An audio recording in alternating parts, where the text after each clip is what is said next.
Alrighty, so for today, um,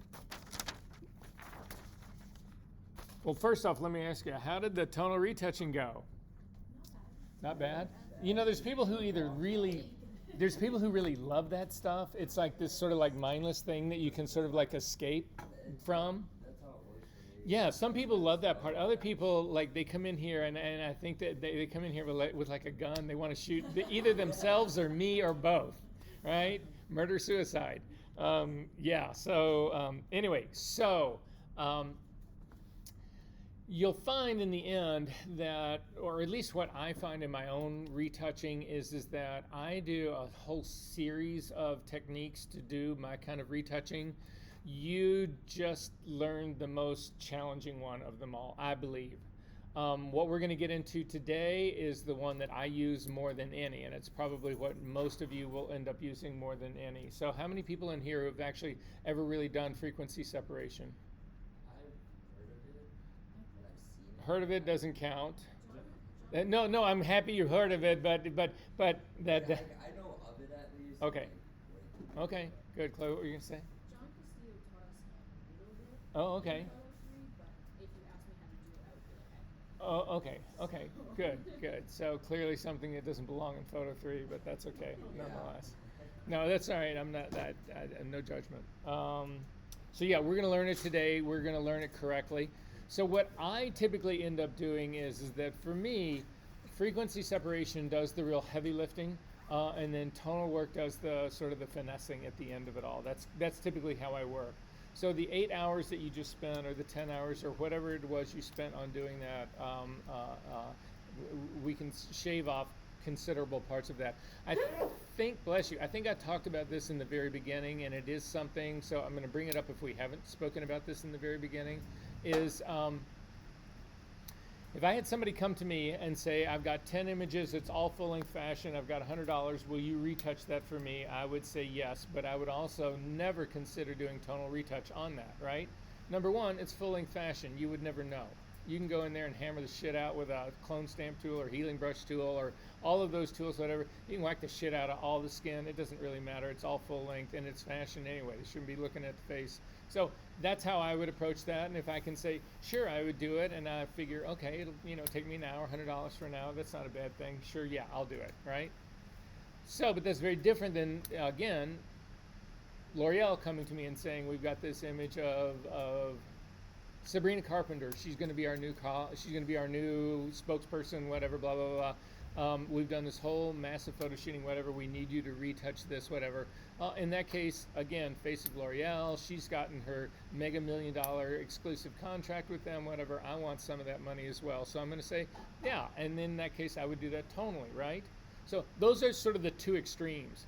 But somewhere in the middle falls frequency separation. So the thing that you have to remember about your retouching is how important it is that what's it really worth to you, either being paid to do it or worth it for yourself, for your own work. I mean, a lot of you guys, a lot of the stuff that you, not a lot, but some of the stuff that you do is only ever destined for Instagram. And it just doesn't, that's it. You would never, I don't think anyway, spend 10 hours doing tonal retouching for an image of a full-length person in Instagram. I just don't see that happening.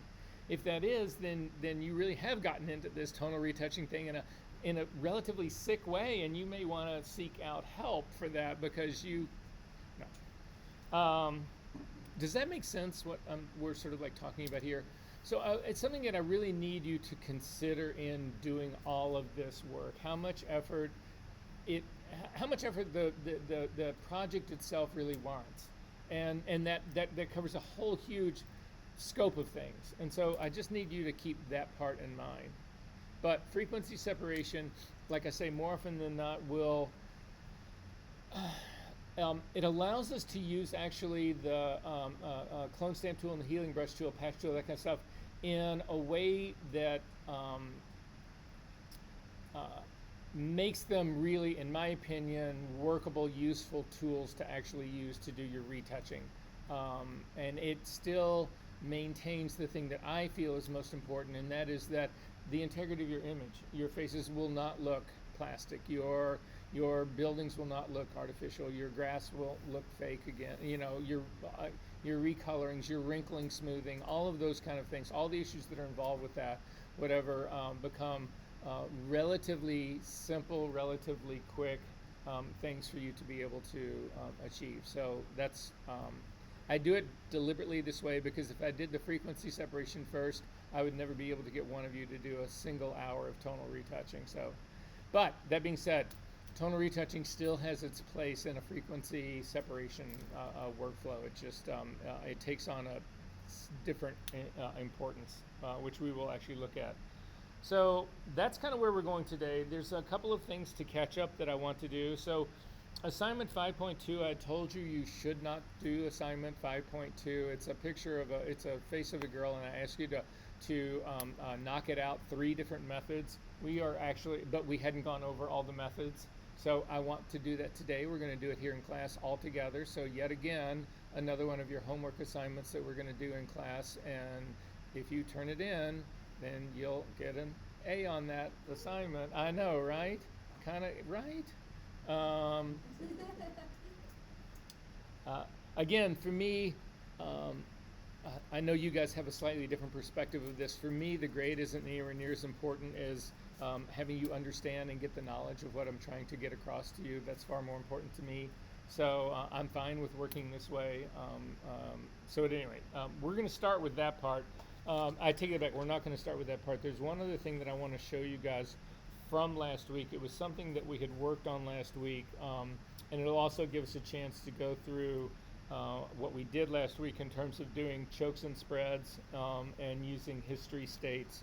So in reviewing that or thinking about what we covered last week, how did that whole thing go down? Are you guys feeling somewhat comfortable about choking and spreading? More importantly, are you feeling somewhat comfortable about using history states? You guys remember last week? Good, bad, indifferent, clearly something that we should go over again. So we are going to revisit choking and spreading, history states, and then we're also going to add, it was one of the things I couldn't do last week because of our time crunch, we're also going to add, starting out doing simple shadows, because we are getting ready to move into compositing. Right now we're going to do tonal retouching. Next week, I think, is the week we jump into doing compositing in a serious way, and we'll continue to do that pretty much for the rest of the semester. I did read through all of the final projects. I thought for the most part things, it was what I was hoping to get from you. It was a general idea of what you thought you wanted to do and where you wanted to carry that. If you decide that you want to completely change that, that's fine, you can do that. But again, this is week number 7 right now. We're halfway through the semester. So finals are going to come up relatively quickly. So the shooting that a lot of you planned on, we're talking about in that, about how you were going to approach it, whether you're going to shoot in the studio, whether you're using found imagery, where all of those things that you said, if I'd had a problem with anyone, I would have written back to you, no, I don't think. You are welcome to use found imagery. You're welcome to use your own work. You're welcome to use old work. You're welcome to you can steal work from your friends and neighbors. I don't care. What I care about is what you do with them. So again, the source does not matter to me at all. So just keep that part in mind.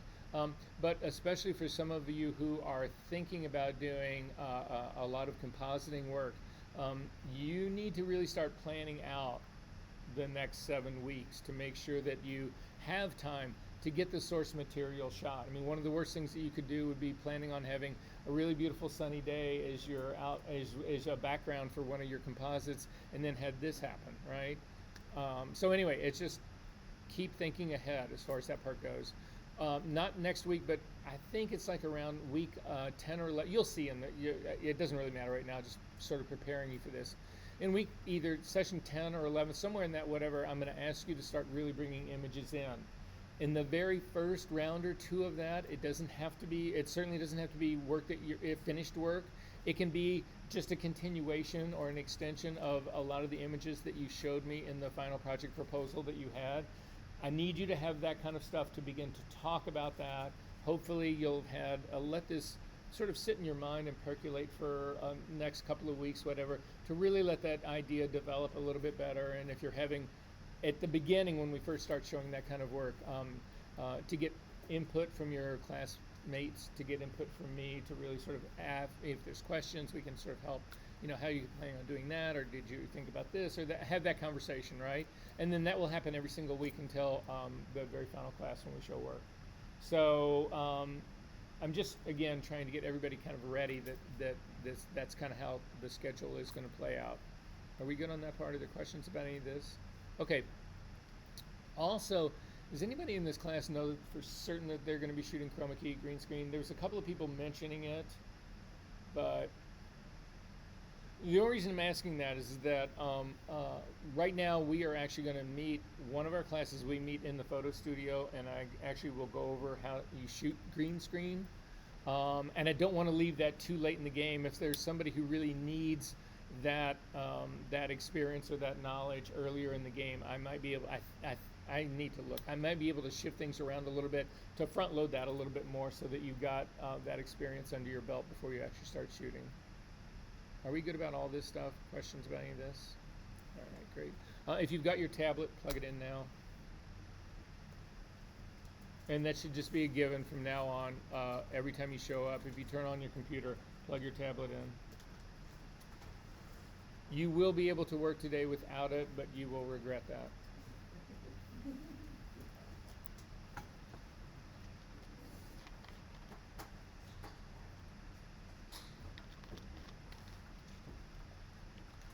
Okay, so I am going to start where we did before.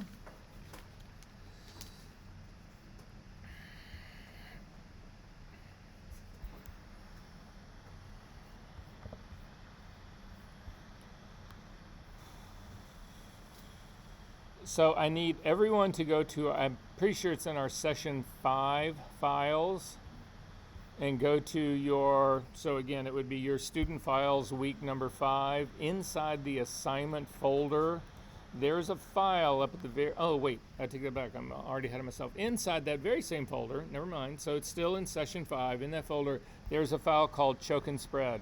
If you actually did work on this and you saved it, I'm going to ask you to unsave that, go back to the original one to work on. So if you've got layers and all this kind of stuff that you've worked on, again, I'm going to ask you to pitch this. This is not your homework file, so you do not need to worry about that.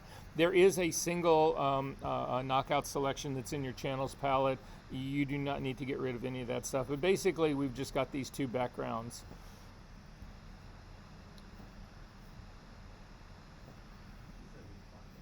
So what? Week 5, it's called Choke and Spread.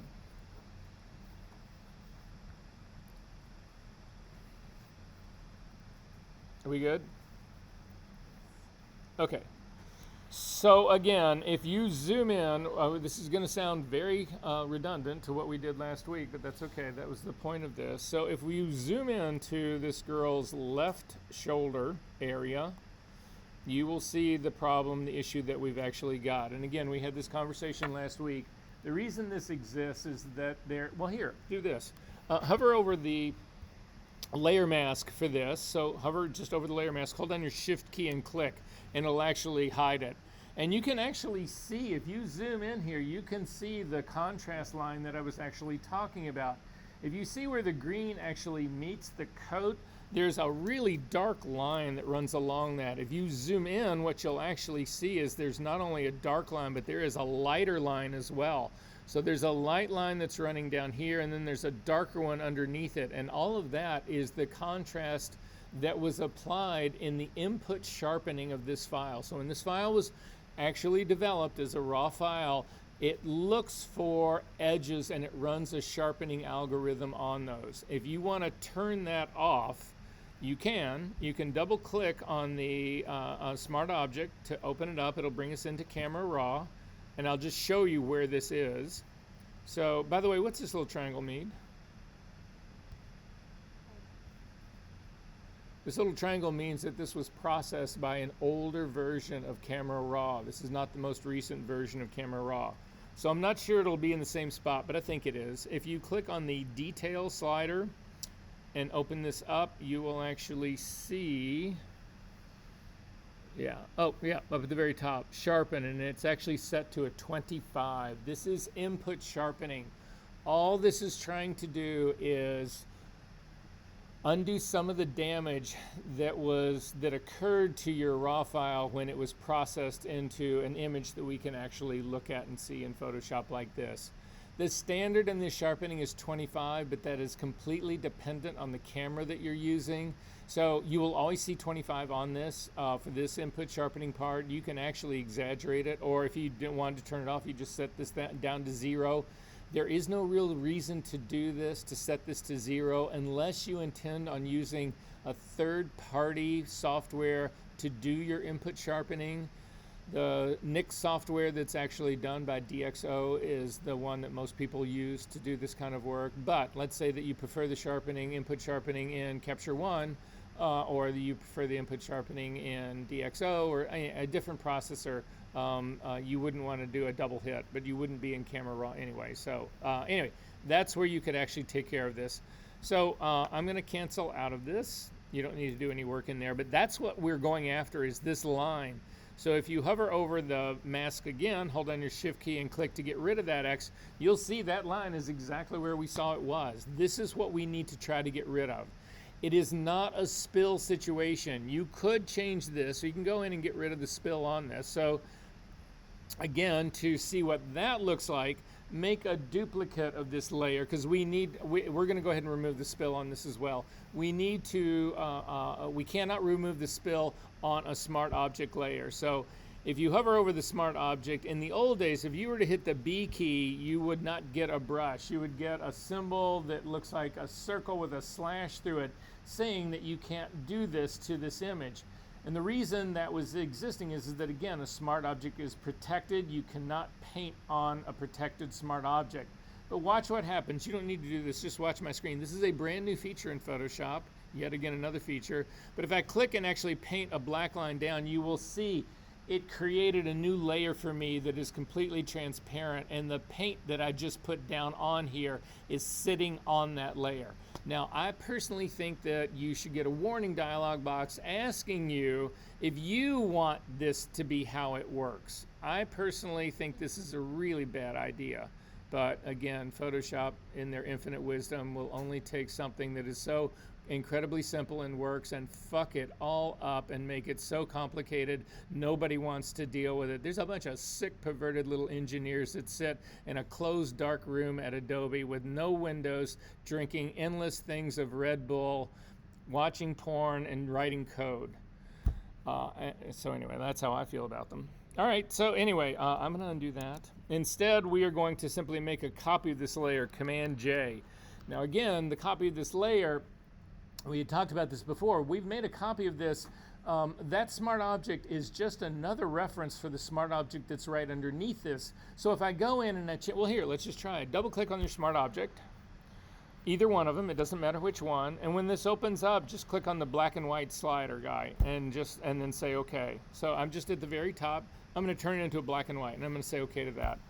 And you can see that by doing this, it is actually going to make them both black and white, because again, one is simply a reference to the other. They are both referencing the same image that's inside a protective smart object envelope. So I don't really want this as a black and white image, so I'm going to hit Command Z to undo that part. But instead, I'm going to change the copy that I made. I actually need to have an image that I can paint on in order to remove all of the spill that's on this layer.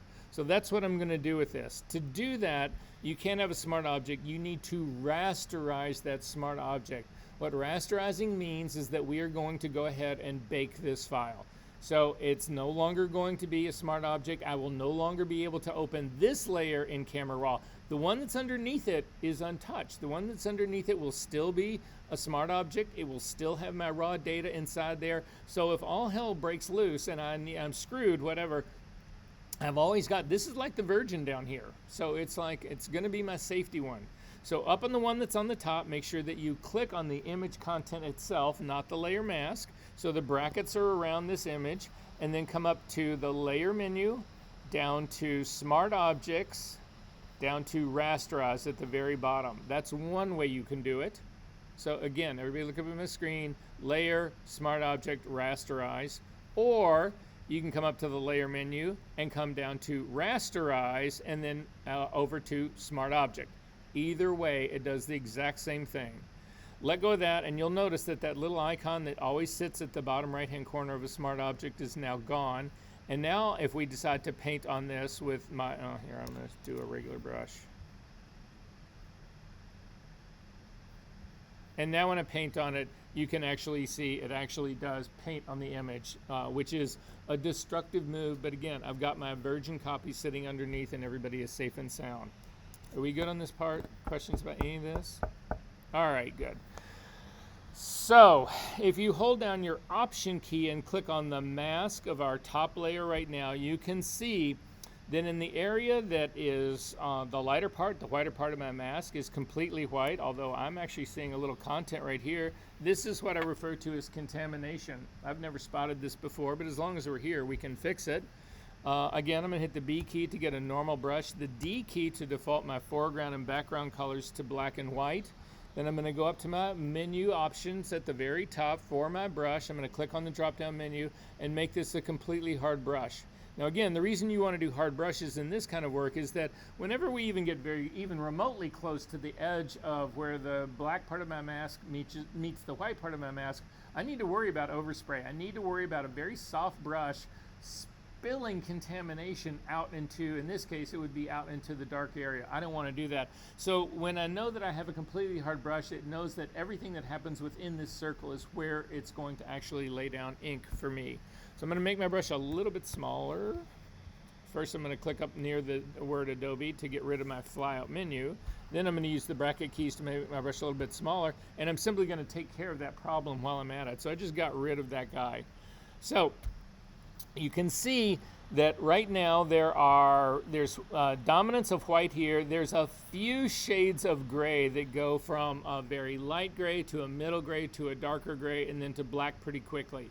So conceivably, we could do a small amount of choking on this, but we need to extend that range. I need to introduce greater number of middle grays in there so that when I go to do my choke and spread, I have actually got grays to work with. So remember what happens in a choke and spread. Right now, we've got, if you take a look at this, I've got white on my image right here. I've got a few shades of gray in the middle, and then I've got black on the outside. Then what you do is when you've got the proper number of grays in the middle and it covers enough the proper amount of distance, then you can run levels on this and you can say, I want all of those middle tones of gray to be white, which will be a spread. It will make my mask larger. Or you can say, I want all of those tones of middle tones of gray to be black, which means the mask will come in, it will be smaller. That is called a choke. Are we all good on that part? Yes. How did we get to where we black and white? I'm just holding down the Option key and clicking on the layer mask. Good? Great. So that's the plan. Everybody good on that part? All right. Before we do this though, I want a copy of what my file looks like right now. I want a history state of this. Because once I do this choking work, if I want to come back to this state, I need a state. I need a copy of I need a marker in my history about what the image looked like before I did any choking and any of the work that's leading into this choke and spread. Does that make sense, everybody? All right. So I'm going to click on my image again. And then I'm going to make sure that I do have my, I just clicked on the image so that I could see everything. It makes everything visible again. And then I'm going to click on my layer mask because this is where I want to, again, when we're going to do this, it's going to remember your history state that we snapshot is going to remember what was selected, what was going on here. So this is where I'm at right now. So I'm going to come over to my history menu, and down at the very bottom of your history menu looks like a little camera icon. You want to click on that little camera icon, and if you'll see up at the very top, it actually now has put in a history state here called Snapshot 1. I've researched this. Did this happen to everyone? You didn't get a little dialog box that opens up? Yeah. So they're talking about this. This is in Adobe's bug reports to death. People are pretty angry about all of this. There is a new version of Photoshop that just dropped. How many people have upgraded to that?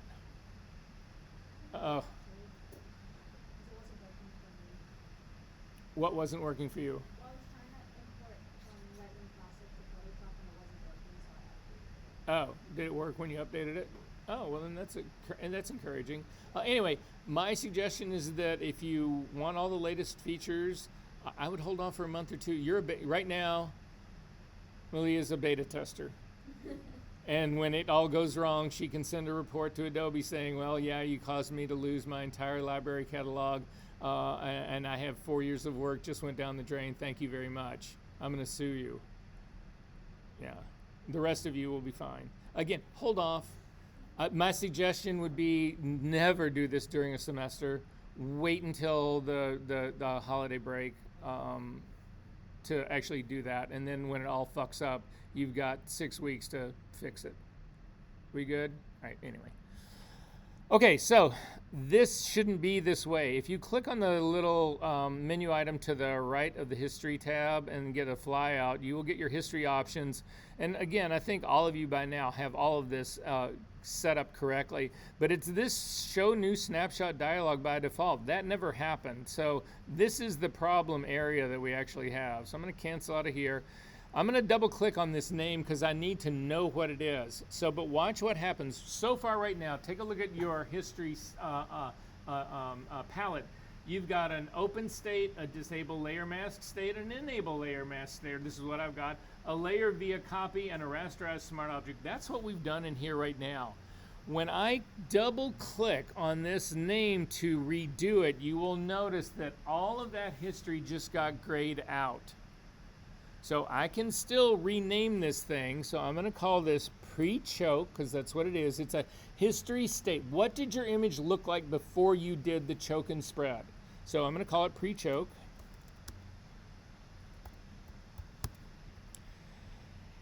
And now watch this. Do not do this. Just watch my screen. I'm going to come over here to actually start that whole process. I am going to now go and I'm going to soften this layer mask. I'm going to come up to the filter menu, down to blur, down to Gaussian blur. Again, don't do this. Watch my screen really quickly here. I've got a Gaussian blur of 3 in here. If I'm turning my preview on and off, you can see it's actually making my problem slightly worse. I'm going to actually pop this up to a 4 just to see. Yeah, that 4 seems too much. I'm going to go back to a 3. And then I'm going to say OK. But look what happened to my whole history state. You remember that open, enable layer mask, untable, create a new layer, rasterize your smart, all of that's gone. And this is why. I'm going to undo that, Command Z to undo that. When we went up to change our pre-choke, it deselected all of our history. So it doesn't know that this exists anymore. It doesn't know the open or disable layer. It doesn't know any of that exists anymore. So the minute I do something, doesn't matter what I do. I can do a paint stroke. I can add a layer. I could add an adjustment layer. I can run low. Anything. It's going to start my history brand new all over again, which does not let me go back in time, which is horrible. I don't want to do that. So I've clicked on my pre-choke state in order to name it, but then you want to scroll down and click on the very last tool that you used in your history state so that now we can continue the normal history that we would expect, but we still have a state, a history state of what this image looked like at this point in time. Are we good on that part? Okay, so with this thing named and you're back into the history that we're going to actually do, now we're going to actually do the choke. So up to the filter menu, down to blur, down to Gaussian blur. Again, make sure that you're working on the layer mask itself. I'm going to put in a radius of 3 pixels, and it actually, I think that's good enough. There's no way to know for sure if this is good enough. You're just going to have to go through the process, do the choke. If it turns out that your image, that your spread, that the blur that you did on here was too big, your edge will remain too soft. If it turns out that you didn't do enough of a blur in here, you won't get rid of this green line. So again, it just means you have to go back in history and pick a, either make your pixels on your blur radius larger or smaller. Does that make sense, everyone? 3 is working for me on this image, but this is all dependent on the resolution of your image. In a really massively high resolution image, this could be a 30, this could be a 40 or 50. On a really low res image, this could be a half a pixel. So it's image dependent. Don't look at this like, oh yeah, 3 is the magic number. It's not. All right, so I'm gonna go ahead and say okay to that. It just made my problem worse. Again, if you hold down your Option key and click on the layer mask, you can see that we now have more tones of gray in between here, which is what I wanted. So I need everybody to look at my screen. Don't do this yet, just look up at my screen. So this is what I was talking about doing.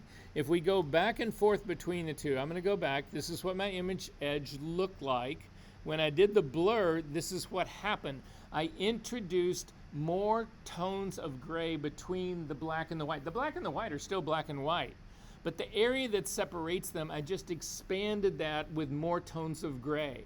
So then, again, watch my screen, don't do this. When I run levels on this, Command L to bring up the levels dialog box, what I'm saying here is I'm gonna grab this highlight slider, and what I'm saying is, as I start to drag this thing back towards the center, is that I want all of these tones to be white. And therefore my mask expands, right? So watch what happens. I'm gonna just start to drag my highlight slider in this direction, and you can see my mask is growing outward. It's bigger. That is a spread. That will now allow us to see even more green background, which is not what I want. So I'm gonna hit Command Z to undo that. Instead, I'm going to grab the black point slider and push it towards the middle, because now what I'm saying is I want all of these midtones to be black. So this is going to bring my mask in effect, clipping that edge, getting rid of that edge. So watch what happens. I'm gonna drag my mask in, and you can see it's pulling that mask in. That's a choke. Are we good on that part? All right, I'm gonna cancel out of this. You guys are gonna do this with me. I'm going to turn this on so I can see it. Make sure you are working on your layer mask. Command L to bring up the levels dialog box. We are going to grab the black point slider and start to drag it towards the center, and you will see that it's starting to now choke my mask. It's actually bringing it in, and that is nowhere near enough. So hang on 1 second. I'm on this guy. My blur has been done. Command L. Not yet, because mine's not working. Hang on 1 second. I'm going to go back in history just to do this one more time. Click on this, Gaussian blur. I'm zoomed in, so I'm in 700% on this. I can't really tell. Let me zoom out a little bit. All right, working on my layer mask, up to the filter menu, down to blur, down to Gaussian blur, 3 pixels. Yeah, we'll live with that. It may not be enough pixels. That's maybe what my problem is here. Command L to bring up the levels dialog box. You can do this with me now, and click on that and drag it in. And I don't have enough. You can see I can't get rid of my entire green line right here. Are you guys having the same issue? Okay, so then if that's the case, cancel out of this. Go back in history 1 step before your Gaussian blur. Mine is a brush tool, but yours is probably not. Yours is probably the rasterized smart object history state. We need to hit this with a stronger blur. So again, zoomed out at, well, I could zoom out at 300. I was in too tight on that, so clearly 3 was not enough of a blur. So up to the filter menu, down to blur. Make sure you're doing this on your layer mask. And I'm gonna put, oh wait, I know what's happening. Never mind, never mind, never mind, never mind, never mind, never mind. Go back in history and then put that Gaussian blur back in. I've got another state. I've got a whole nother layer that's sitting underneath this, and I'm picking up. The choke is not happening on this. You need to turn that one off that's underneath this. Now you can actually see what your blur really looks like. So again, that 3 will be fine. Click on the layer mask on the top. Make sure that the bottom version is turned off, because you're seeing it through this layer mask. And then again, make sure that the layer mask itself is selected. Command L to bring up the levels dialog box. Click and drag this off, and you will see that it actually does the choke very nicely. Now, if we zoom in on this, you can look at this edge and you can say, well, you know, Versa, that edge still seems too soft to me now. You want a little bit of softness in that, but maybe not quite this much. This is a contrast move, though. Again, if you take a look at your, I don't know if I can get to my layer mask alone, but I'll try. Yeah, if you can get to your layer mask, what we're really looking at now is that we've said, okay, we want all those middle tones of gray to actually be black, but there's some very, very, very light grays that are still in that layer mask. You can leverage that by grabbing your white point slider. So again, the in my levels control dialog, in my levels control box, grab the white point slider that's all the way to the right of your histogram and start to pull it towards the edge, and you'll see it begins to pull them back. These things are working against one another, and you can continue, you can actually drag these things so they literally touch each other. So I'm going to get my white point to almost touch my black point, and you can see it looks like a razor blade has cut this thing off, right? We've made it too sharp. We don't have any, we are going from a solid black to a solid white with no tones of gray in the middle. So we have no softness, so this would be overdoing it. So I'm going to back this off back again. Tighten it up a little bit. Does that make sense what we're doing, guys, here? We're just putting contrast on this edge. Are we good about this part? Any questions about this part? All right, so for me, this says okay, looks okay to me.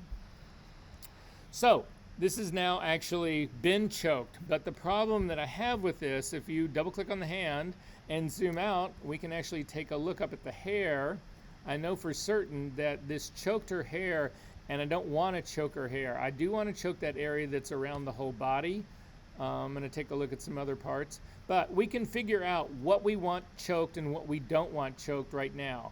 So at this stage of the game, before you do anything else, we need to do another history snapshot of what our image looks like after we did the choke. So again, you're going to come over to your history palette, click on the little camera at the bottom. It's going to then, if you scroll up to the top, put another new snapshot number 1 in here. Double click on that name, and we are going to rename that post choke. And then again, remember, I have lost all of my history now because I had to come up and name this thing. Usually, if this bug did not exist in Photoshop, a dialog box would pop open. You could name it in the dialog box, say okay, and you would not lose any. This would still be at the bottom of your history. You would not have lost any of that.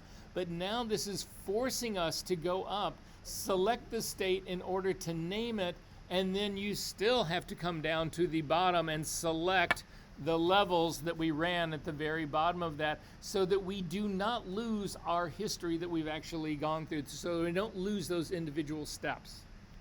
Is everybody good on this part? Okay, then the way you use your history states, if you scroll up to the top, you do not want to select any of them. If you select it, it will give you what your history looked like in that state. That's not what I want to do. What I want to do is I want to be able to paint with my different history states. I want to be able to paint on this image and say, I want you to restore the hair the way it looked like before the choke. Or, I know I went too far with that. I want you to actually then change the hair back to what it looked like after the choke. You can go back and forth with these forever. History states stay alive in your image as long as your image is open. If you save your image and close it, you lose, just like all of your history, you lose all of your history states as well. So this is something that we can leverage right now, but do not expect to have these things hanging around so that when you open up this image in a year, you're going to be able to do this pre-choke and post-choke part. You won't be able to do that. Does that make sense, everyone? Okay. So to do this, I actually know that there's a problem with her hair just because I've done this a million times. So I'm going to take a look around her hair, and we're going to see what this whole thing about choking actually means. Again, this is a point where I will go to my tablet. Any kind of serious brush work that I get into, I prefer to work on my tablet. But if you don't have your tablet, you don't need it. You can still use your trackpad or your mouse or however you use this thing. So at any rate. But this is what you want to do.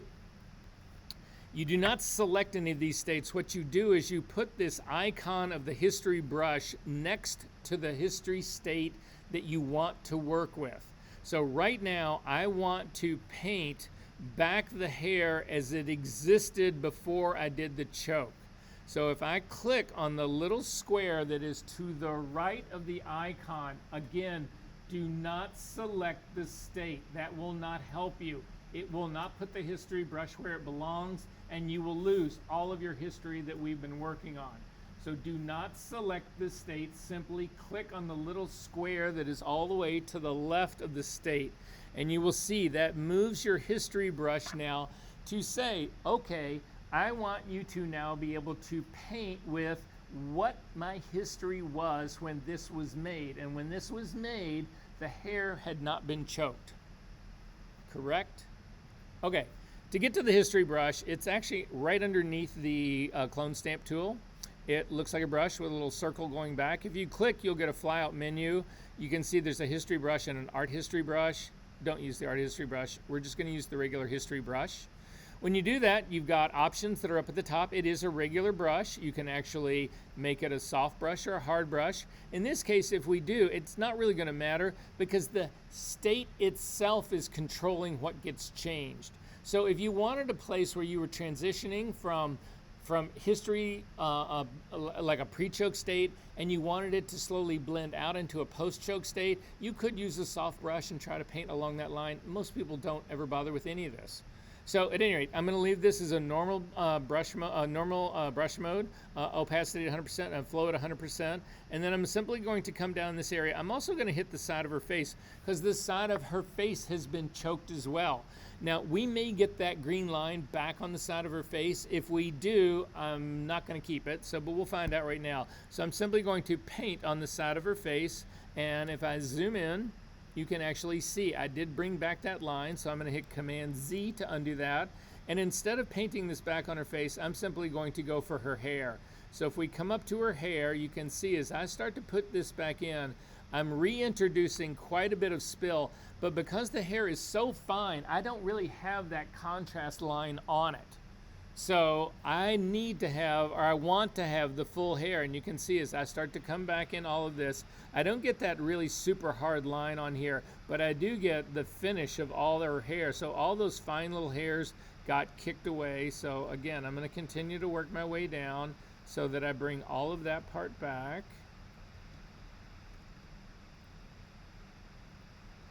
And then again, I do not want to restore any of that on the edge of her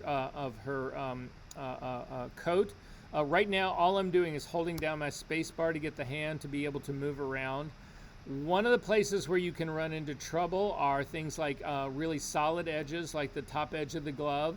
But if we bring back the history state on the top edge of the glove, you can see we've got that dreaded line again. So I do want this choke to actually be on the glove. So I'm going to hit Command Z to undo that mark. I'm going to continue to scroll down. Everything else in here is looking pretty good to me. I've gotten rid of it on her pants leg. I've gotten rid of it on her boots. What you will find here, and not that we need to necessarily keep it, but if you look at the area, so now I'm at the bottom of her shoe. This is her right boot. If I take a look at that, I want to see what, because sometimes you'll choke something that doesn't need to be choked. Something will not have that dreaded green line on it, and this one probably doesn't because she's standing on a dark background. So I'm going to see what history looks like on the bottom of this shoe, and if I come across like that, you can see it had eaten into part of my shoe that I don't want eaten into. So I am going to restore, just like I did with the hair, what the image looked like underneath this boot before we did the choke. And that means it's probably the same thing on the other side. So I'm going to go over and look at the other shoe. And again, I'm simply going to paint along the bottom line and look at the detail that it restored. The whole bottom part of that sole was missing. Is this working for you guys? If you make a mistake and you say, oh, well, here, we're going to make a mistake deliberately right now. I'm going to paint on the very back of her heel. So take a look at my screen where I'm talking about. I'm going to do the back of her heel right here, and I'm going to paint to bring that in. And you can see it brings the unchoked version back in, and I see it, and that's wrong. I don't want that. So now I can go all the way to the top of my history palette and select, again, you do not want to select the post-choke state. You simply want to put the history brush marker, the little icon, next to the post-choke state. So now when I paint with a history brush, it gets rid of that because this is what the image looked like after I choked it.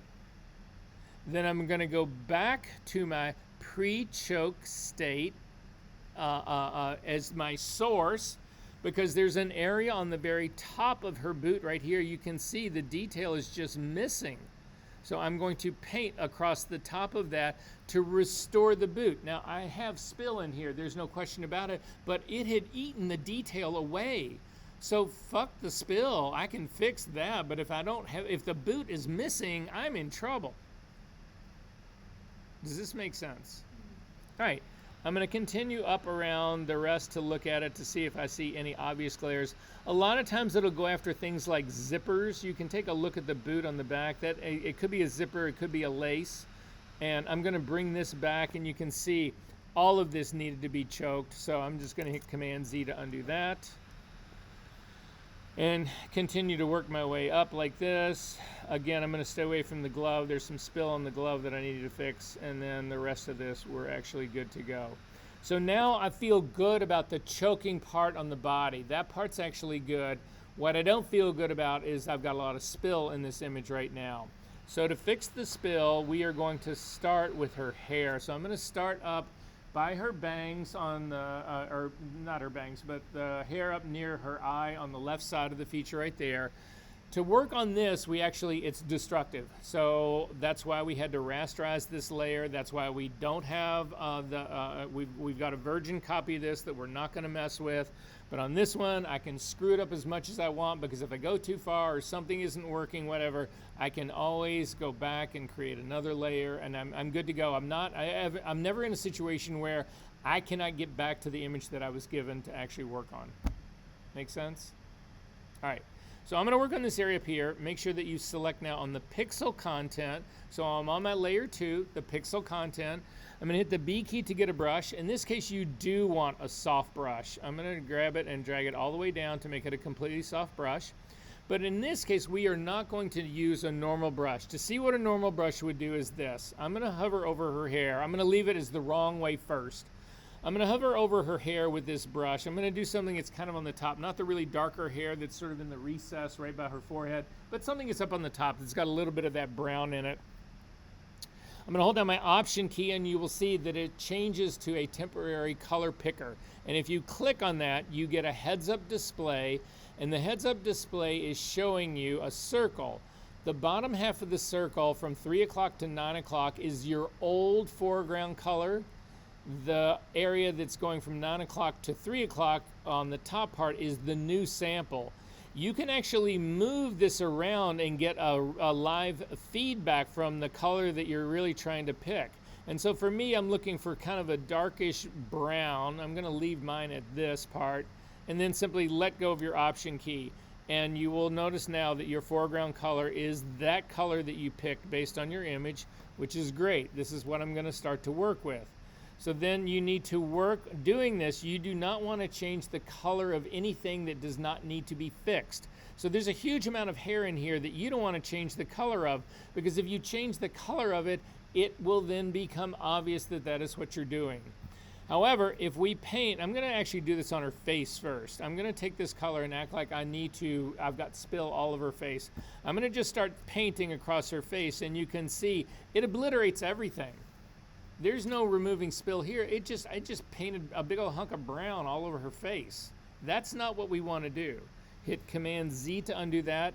Instead, if you change the blending mode of your brush, now I'm doing my brush up in the Options panel, not my brush down here in the Layers palette, but the brush up here. So I'm not changing the blending mode of my layer, I'm changing the blending mode of my brush. So click on the, yes. I'm not working on either one. I'm at a regular brush now. I'm not using the history brush. That work is done. So right B key back to a regular brush. So at any rate, I'm going to change the blending mode from normal down to color. And what this means is that it's going to leave the luminosity the same. All it's going to do is change the color. So the luminosity is what's controlling the detail of this. So anyway, I'm going to pick color, and then I'm going to try the same thing. I'll do it over her face again, and you'll notice now as I start to paint over her face, it simply changes all of the underlying color of her face to my foreground color. Now the reason it's lighter in certain areas and darker in other areas is that's all luminosity. That's not color. That is luminosity. That's what's maintaining all of the detail in this. Is this making sense to everyone? Does the luminosity stay the same or not? The luminosity is not changing because we specifically said if we had it set to normal, we would be changing the color and the luminosity both. We do not want to change the luminosity. That is all of our detail. We simply want to change the spill color that's on it. So I'm going to hit Command Z to undo that, and instead we're just going to do it along her hair. So I'm going to start coming in, and you can see in my very first move here, I feel like it's put in too much red. It is not matching the hair that's underneath that part of her head. It's not matching this part that I just put in right here is not matching this part up here quite as well. So I'm going to hit Command Z to undo that, and then I'm going to just do another color sample of a tone that's closer to this hair that's underneath. Hold down the Option key, click, we're getting a darker tone, and now when you come in and actually paint through that part, it fits.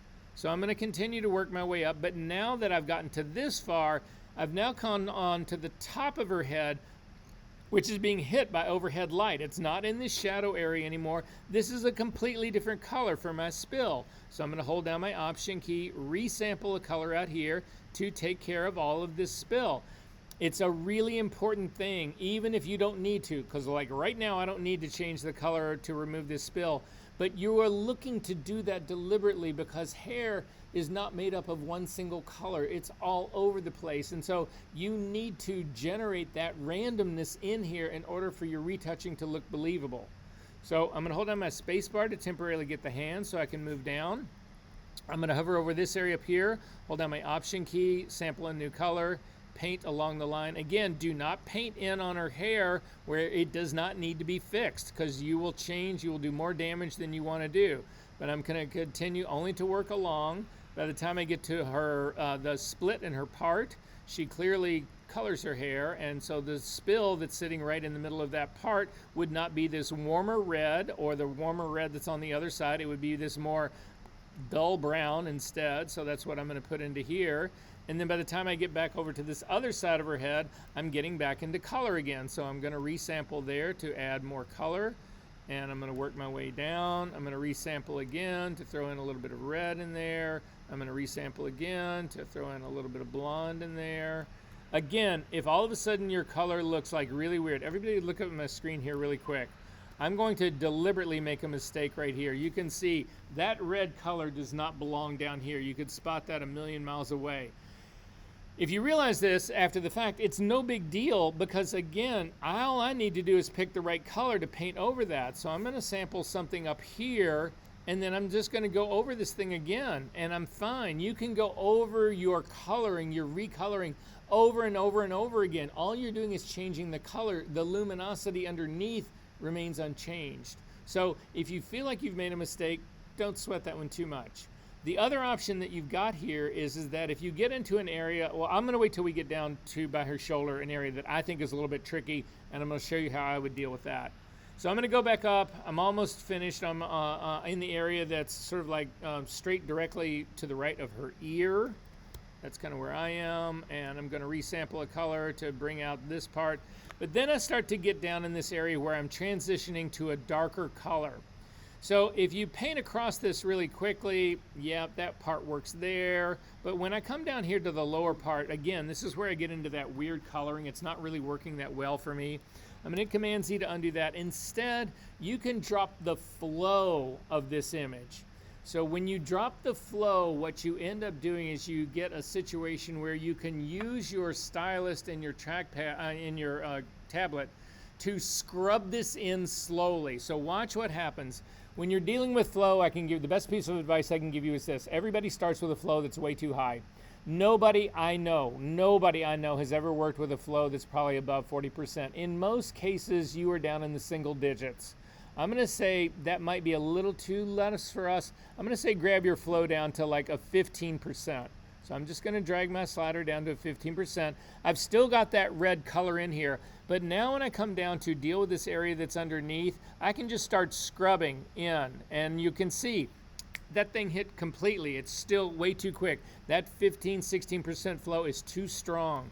Command Z to undo that. Drop your flow down to like 3 or 4 or 5%, and then come back and do it again, and you'll see you can sort of slowly drag this part in and sort of build it in. I still think I've got too much color down there to the spill that I removed is too strong. So I'm going to sample a little bit of a darker area in here, and I'm going to scrub across this to bring it in to make it a little bit more believable. And that seems like a really good fix to me. Is this working for you guys? Yes. Yeah. Flow, change your life. Okay. Most of the coat we've gotten taken care of. I do need to look at the top of the gloves. You'll see a lot of spill a lot of times in gloves. I don't have any in that. I'm working my way down the legs. I don't have a lot of spill in the legs. A lot of times you'll pick it up there. I do have a spill right in the middle of her crotch. There's a little bitty dot back there that is a bright green that I know is green screen. So while I'm still in here, I'm just going to hold down my Option key, click on that mark, and get rid of that. It's not going away really quickly. That's because my flow is too low. I'm going to crank my flow back up again to 100% and then get rid of that guy. That part's good. Take a look at the other leg on the other side. We're good until we get down to the boot.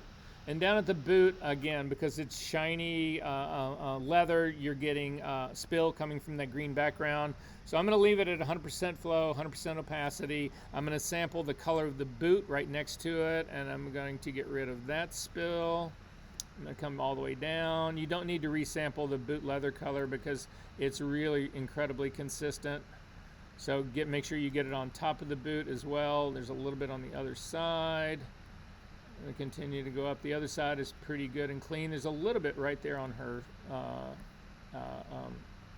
stocking. I'm going to resample on the other side and actually go after that part because there's spill on that whole edge. And then the area that we restored, that takes care of all of that.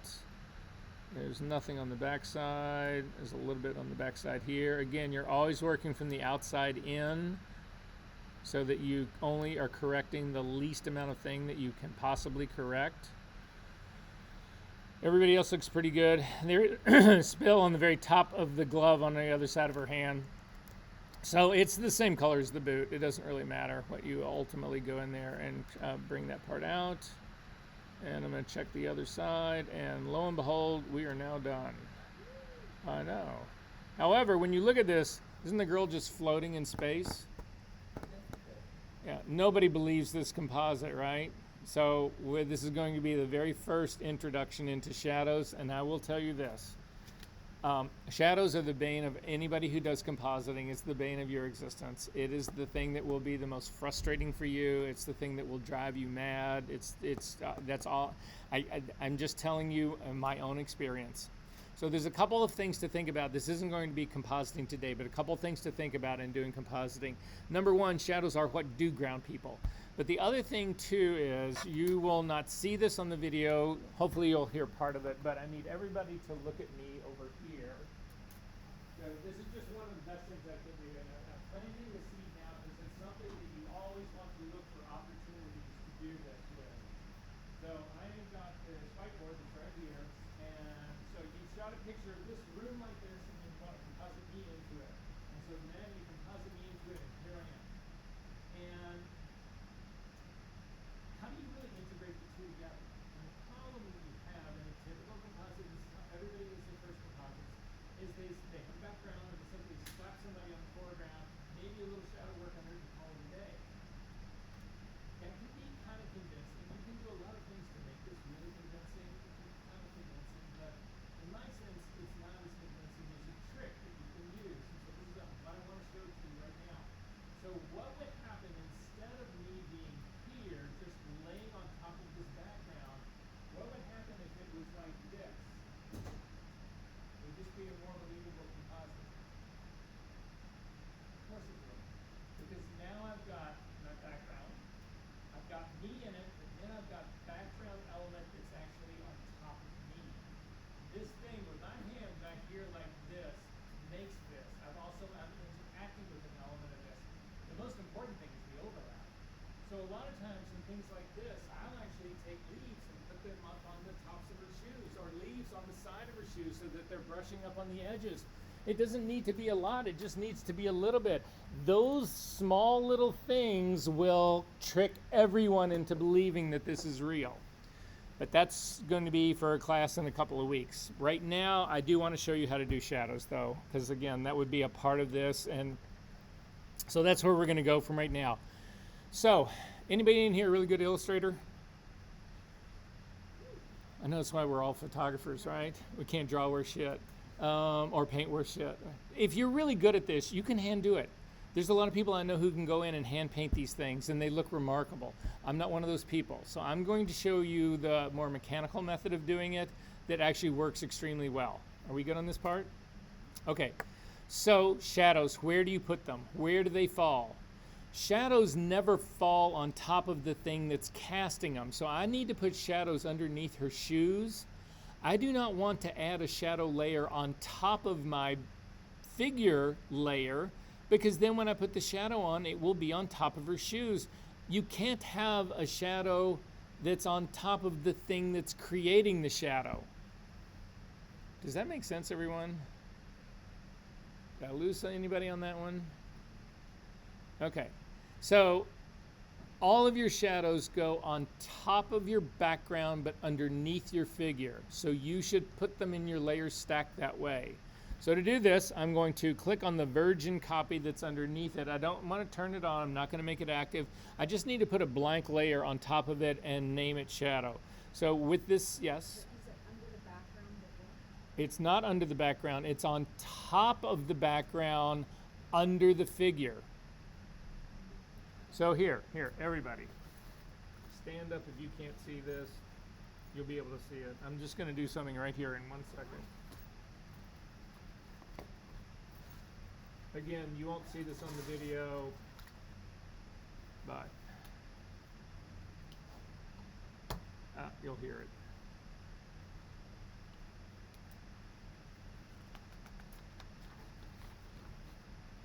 All right, I need everybody to be able to see this right here. I'm going to do it on the, I'm going to do it, so you guys stand up, I'm going to do it on the floor right here. Okay, I've got a background and a figure. And I'm going to put my light on here. How on earth, see all the shadows that are happening on this? They are all on the background. None of them are on my hand. How on earth can I have a shadow on my hand that's being created by my hand? That would be impossible, right? People turn this shit in all the time, and it's like, well, that's the thing that's creating the shadow. How do you have a shadow on top of that? It's always on the background, never on the figure. So it's just the simplest thing in the world to make your shadow layers underneath the figure, but on top of the background, and it will work for you flawlessly. You don't have to, I've seen people go in and try to remask shadows because they put them on top of the figure to keep shit like off their shoes and all that. You don't need to do all that work. Okay, so to do this, we're going to just click on the layer that is turned off. I just want to put a shadow layer. I can click on my background. I can put it here. I just want to put an empty layer underneath my figure on top of my background. So click on the little square at the very bottom of your layers palette that's got the plus in the middle. You'll add a blank layer. You want to double click on this and you want to name it Shadow 1. You do multiple layers for shadows to control how they really ultimately work. So once we get them made, you can move. If you have them all on a single layer, they get to be really complicated to move around.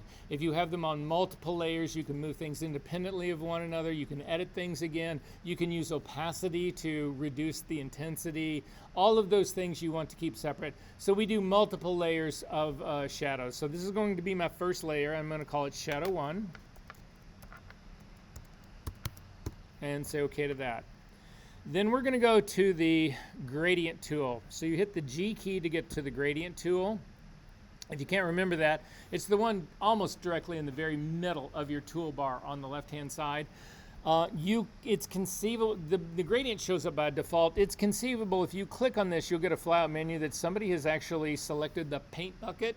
When was the last time anybody in this room used the paint bucket? Right? If you've used it, no, it works great. It's a fill tool. It works great. It's just like, but, you know, anyway, that's not what we're going to do today. We're going to work with the gradient. So back to the gradient tool. When this happens, you've got options that sit up at the very top. So in the options that sit up at the very top, to see what they are, I want you to create a brand new synthetic file. So again, Command N to just bring up the new document dialog box.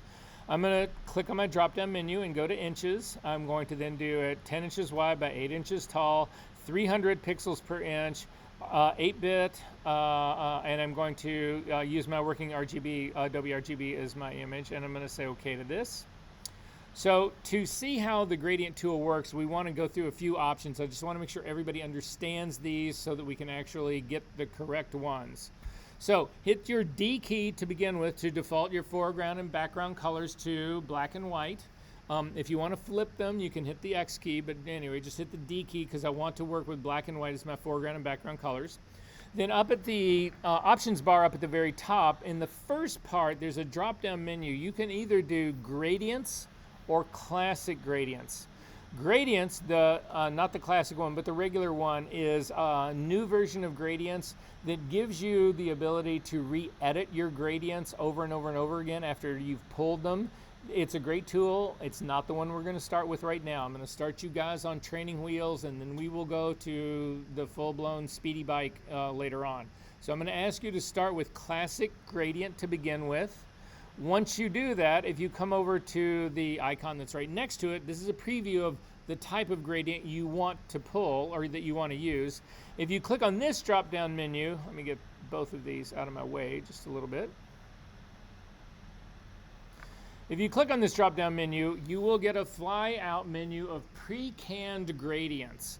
So if you take a look at the first one that's called Basics, if you click on this to open it up, you will see that there's 3 of them that sit here to begin with. If you hover over the first one, again, I don't ever know how to force the little readout that exists from this, but if you hover over the first one, it should say foreground to background color. If you then hover over the second one, it should say foreground color to transparency. And then the third one in here will actually be black to white, regardless of what your foreground and color is. If you open up any of the others, they're blue gradients. That's just a set of pre-canned blue gradient stuff that Photoshop has made for you. So these things, the other ones in here, I don't really use those a lot. I create my own. But anyway, what I'm going to ask you to do is select the second one. You want to actually do foreground to transparency. So again, foreground. If your foreground color is white right now, you actually need to close this out. Hit your X key to make sure black is your foreground color because we want to create shadows. Shadows are dark, they're not light, so I want my foreground color to be black so that when I pick this gradient in the basics, the one in the middle, the foreground to transparent, it means black to transparent. So that's what the little checkerboards are all about. Is everybody good on that part? Okay. If you come over then to the last, there's 5 types of gradients that you can have. If you click on the very first one to the left, this is a linear gradient. If you come down to your image and you click and you drag right to left or left to right, whatever, it will give you a gradient and it will show you your black to white. If you click at the top now, don't undo that, just click on the top and come down, you will see that gradients always overwrite themselves. So that's what's happening here. So I can click and I can do gradients on the diagonal as well. You can also actually come and click on the left-hand side, drag across. If you hold down your Shift key, it will restrict your dragging across to go to be perfectly horizontal. So that then when you let go, you'll actually get a perfectly horizontal gradient, but this is actually building gradients for me and not overriding gradients for me. Of course, this is probably a new feature that Photoshop has introduced. That's all I'm doing. Yep. This has got to be another bug in Photoshop. Gradients rewrite themselves always. And now I've got one that's completely black, and no matter what I do, I can't get rid of this. Is that what's happening to you guys as well?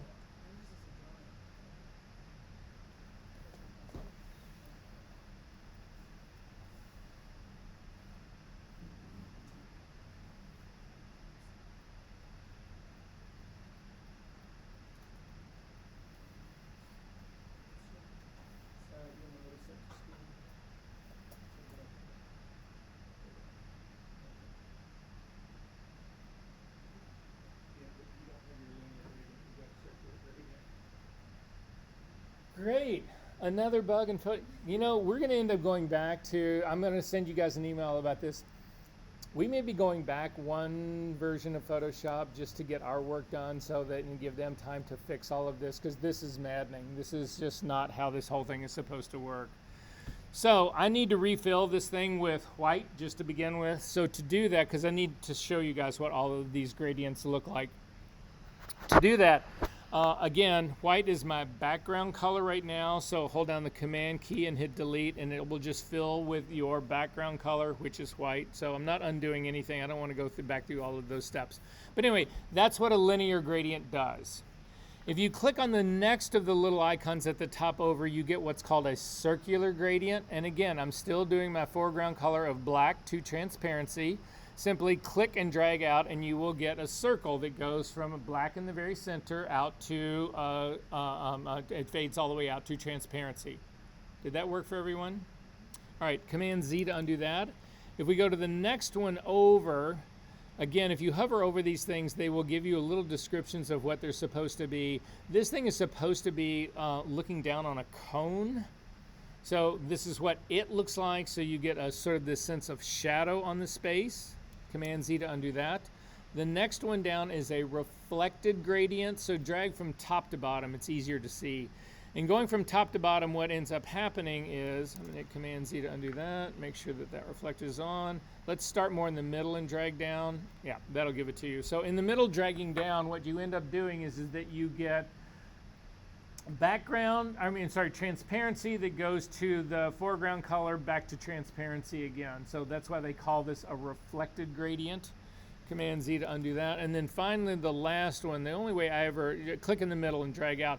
The way this is supposed to look to me is I imagine being in like a church that's got a really tall steeple for the bell up at the very top. I imagine I'm sitting in the church looking straight up, and this is a series of converging lines. Or you could be in a square silo just looking up towards the ceiling, and you would have converging lines. That's what this thing looks like to me. But anyway, we're not going to use it. Command Z to undo it. The one we are going to use, though, is the circular gradient now. So you want to click on the circular gradient and click and drag out, and it makes these dots for you.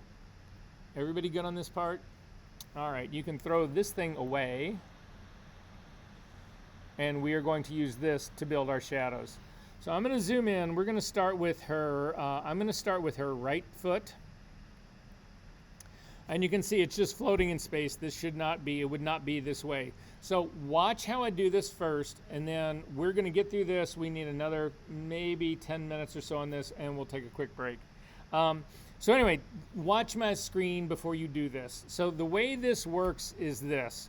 We're going to start out close by, and you don't need to try to make it really small like it's going to fit under her shoe. You can do a pretty good size one. You don't want to do a giant one. I'll show you why right now. So I'm going to click and drag out, and you see I get this circular gradient that's sitting right here on my shadow number 1. Your next move is to transform this. Command T. It will bring up a series of transform transform handles that are on this that I can use to compress this and reshape it to be the shadow that would fall underneath her foot. Because her foot is not going to have this big round shadow. It's going to have something more like a pancake. Does that make sense, everyone? So watch my screen here, because this is the thing. It's not like you can't get over this, but this is a time saver. If you grab the top handle in the middle and start to pull it down, you'll see what it's doing is it's compressing the entire shadow from the top down, but it's not doing it evenly. I want the top down, but I also want the bottom up. I want to crush this thing towards the middle. So I'm going to hit Command Z to undo that. In order to do that, you hold the Option key. Look up at my screen really quick. I'm going to hold the Option key, and now when I click and drag down, it brings them the bottom up and the top down. Does that sort of make sense? And then I can do the same thing side to side. I'm going to hold down my Option key. I'm going to grab the slider on the right-hand side, and I'm going to pull it in. I'm also going to make this a little bit tighter. So this is the beginning of the shadow that I think is going to go underneath her foot. So now I'm going to move this thing. And the trick is that you do not want to grab the anchor point, because if you grab the anchor point, you will move it and not your shadow. and then any transform you do is based on an anchor point that is no longer in your image. You do not want to do that. So what you want to do is go next to it, click and drag, and you can put this thing right underneath her foot like this. So that's how I'm going to put mine to start with, and I feel like this is pretty good. So I want everybody to do this really quickly. So again, with your gradient tool, working on your new layer, click and drag down to build a circular shadow. Hit Command T to bring out your transform dialog box. Grab either the top middle handle or the bottom middle handle, it doesn't matter which one. Hold down your Option key so that you move both of them at the same time. Crush your shadow so that it's more pancake-like. Grab either the right handle or the left handle and narrow it down. Your shadow is way too wide. And then you can click on, again, avoid the anchor point, but you can sort of click anywhere in there and you can move this thing around. And you can see mine is still gigantic. It's way, way, way too big. So I can sort of get it in that area. I can crush it down a little bit more. I can make it a little bit more narrow. I can then bring it up again and feel like, okay, yeah, that's a little bit better. And then hit the check mark to say okay. Now, in this case, in doing this, the shadow is actually spilling out on both sides. You can see that the shadow, in my case, whatever, I've got shadow that's way out to the right. That would never happen. Again, what's causing the shadow in here? Her shoe.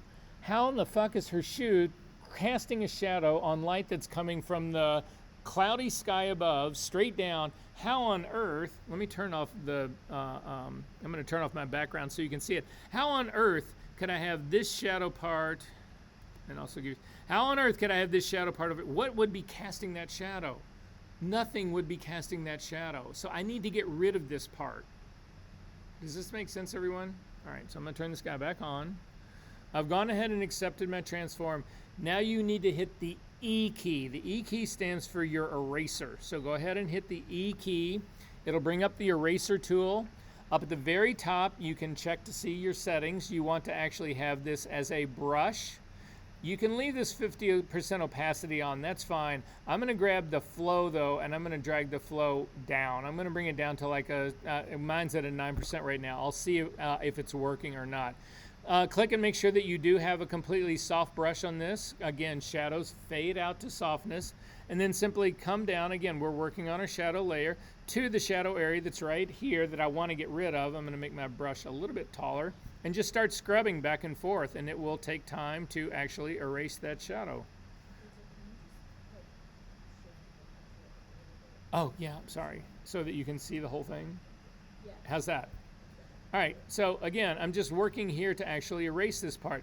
Now that's taking a little too long for me, so I'm gonna go ahead and bump this back up to 20%, because I've got some on the other side as well. I'm gonna just clean off the other side as well. So I'm just scrubbing back and forth to bring a little bit more detail back into, to remove the area that's was too far on the right side and on the left side.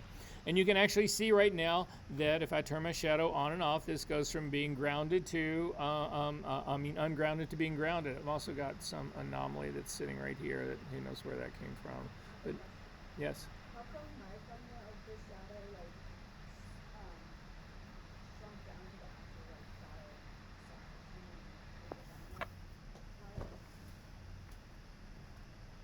Yours is like sort of more bouncy. What's that? Oh. No, it looks like we transformed the entire layer.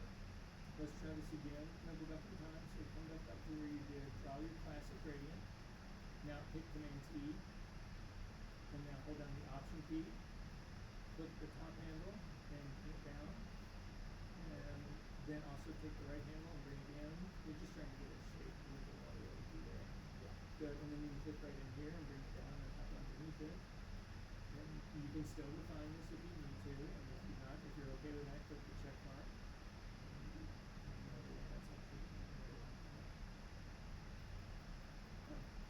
Well, it's not okay if you want to actually do something in another place.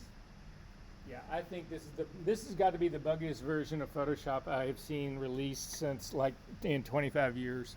What does holding the Option key do again? instead of, this is what it does. So if you do just another gradient, so so when you're building shadows, guys, you're just going between the G key and the E key, G key, E key, G key, E key, gradient, erase, gradient, erase, gradient, erase. That's all you're doing. So if I click and drag out another gradient like this and do my Command T to do a transform, you can actually see if I hold down the Option key, if I just pull one down, it just crushes it from the top.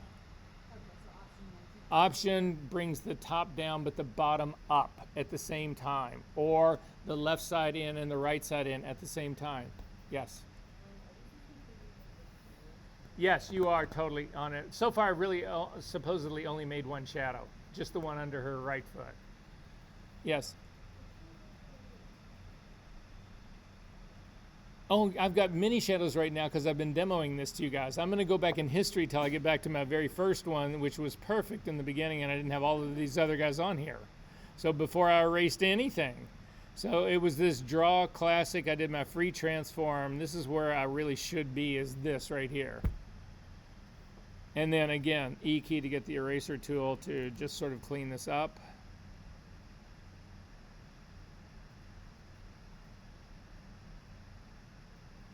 And I'm going to double click on the hand right now, and you can actually see, if you ignore her left foot and turn on your right foot and then turn it off, that you've actually built a considerable shadow. She seemed anchored in that space. Don't you agree? Okay, so I'm going to add another shadow layer really quickly, and then we're going to take a break. So I've added another layer on top of this. I'm going to call it Shadow 2. And say OK. I'm going to then zoom in near her other foot. G key for the gradient tool, click and drag down. Command T to transform this. Hold down the Option key to crush this. But now you'll see this foot is actually on an angle. You can rotate this shadow. So I'm going to bring my cursor outside of the bounding box to get the double-headed arrow that allows me to rotate this around the anchor point. And I want to rotate it so that it's going on the same angle as her shoe. And then I'm going to move this into place. And again, you've got the fall off that's happening in front of her shoe. I want that to happen. That puts the darkest part of the shadow right underneath her shoe, which is where I want it. If you get into this behavior like mine is right now, it's really hard to place this. You can use your arrow keys to do really small increments of up and down and left and right, so it's a way to fine tune it. But I feel pretty good about how mine is in right now, so I'm going to go ahead and hit the checkbox to submit that. Hit the E key to get the eraser tool and remove all of the shadow that's in front of her shoe. There would never be any shadow in front of her shoe. Again, what would be causing that? The shoe is creating the shadow. The shadow will only be between the background and the shoe. It would never be on the sides of the shoes. It'll never be on top of the shoes. It'll never be in front of the shoes. It'll never be behind the shoes. This is just where it'll ultimately be. So in this case, this is actually working out pretty well for me. I'm feeling somewhat good about this. I'm going to do one last shadow. So again, I'm going to click on my add another blank layer. I'm going to double click on that and call this Shadow 3. And in this case, I need a body shadow. I need one for her entire body, not just the stuff under her shoes. Her body is actually killing some of the light down on the leaves that are right underneath her. So again, G key to get the gradient tool, click and drag out. Command T to bring up the transform dialog box. I'm going to move this down just a little bit until I can get it. And hold down the Option key, crush this shadow. In this case, I don't want to make it narrower right to left. I actually want to make it wider right to left. So I'm going to hold down the Option key and drag this wider. And again, it still needs to be narrowed down a little bit more. And then I'm going to place this right underneath her body. Like this. I'm going to rotate it slightly to match up with her feet.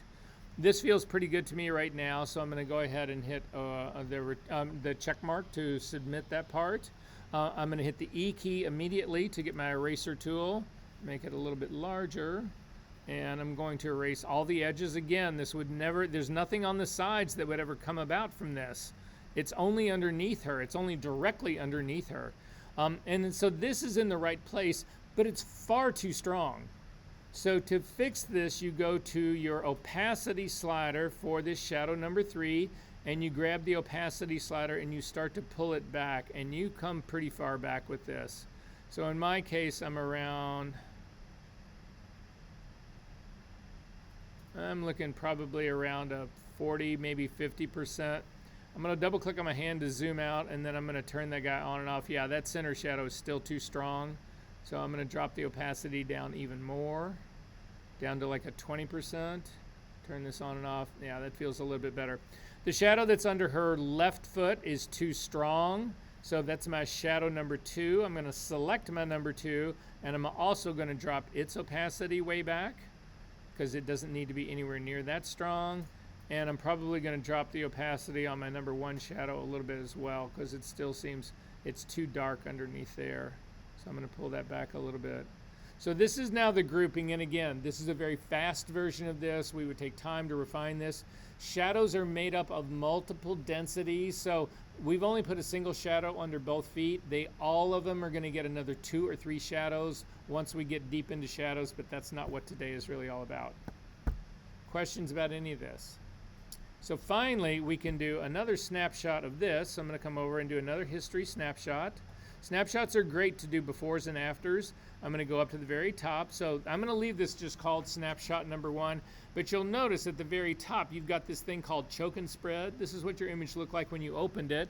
If you click on that, this is what your image looks like. It's got all the spill. It's got that green line around it. It's got all of that stuff and no shadows. But then if you go back down to your snapshot number 1, it pulls all of that stuff back in. So you can see the difference in all your sort of like befores and after. Again, if I go up here, you get all the green back around it, the line, there's no shadows, there's spill everywhere, whatever. And this is actually with it all tricked out.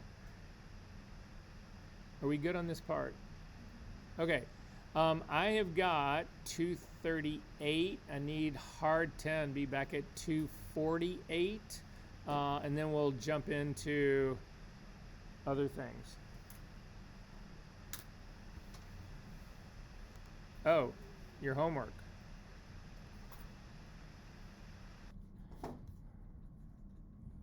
So for me, I actually, anytime I run into problems like this, I immediately start looking up stuff and, I Google it. And so my search on this was something about, see if I can actually come up with okay, Photoshop gradient tool does not overwrite previous gradient.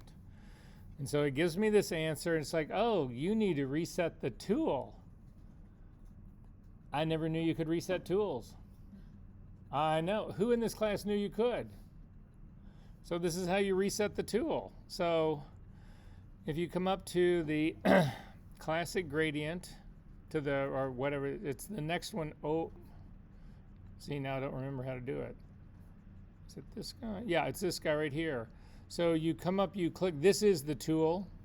You click on the tool to get this drop down menu. You click on the little gear and you come down and you can reset this tool or all your tools. But anyway, reset your tool. Once you reset it, it's going to take you back to the other gradient. So again, I want to still work in a classic gradient. I'm going to leave this drop down menu so that it goes from black to white. So this is how the tool is supposed to work. If you click and drag a gradient out, it overwrites the gradient that was there before it. Remember, mine was it became cumulative. I ended up with a black image. But this way you can see this is how the tool is supposed to work. Every time you do this over again, you get a different one. And so that's basically, you count on this behavior on them to actually have this work. So at any rate, questions about any of this? Are we good on this part? All right, let's work on homework. You do not need to save this. You do not need to turn that in. The next thing you do need to save and you do need to turn in. So if you go to, it's going to be in our session 5. It'll also show up again in session 6. So we might as well start with session 6 to begin with. So go to your session 6 folder. Click on files for session 6. Click on your assignment folder. No, this was tonal retouching. Let's go to week 7 because that's the one that we're in. Again, your files for week number 7. Click on the assignment folder, and it's right up here at the very top. It's the image that's sitting up at the very top.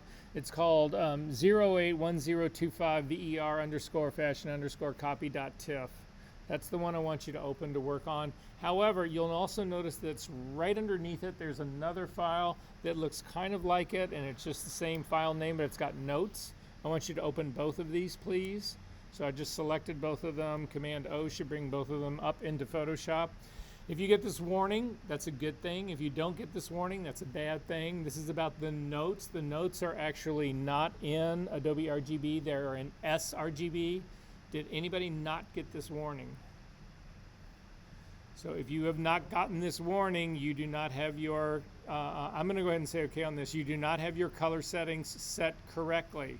So to set them correctly, go to the Edit menu, down to Color Settings, and in the Color Settings drop down, you want to make sure that you've got North American Pre-Press 2, not North American General Purpose 2, North American Pre-Press 2, which sets Adobe RGB as your working space, preserves all of your profile, your embedded profiles, but most importantly, gives you all of these profile mismatch warning questions pop up. Yes. And so did you open up the JPEG? And if you click, what? Yeah, I have the same setup as when it's Close up both of those images and open the JPEG by itself.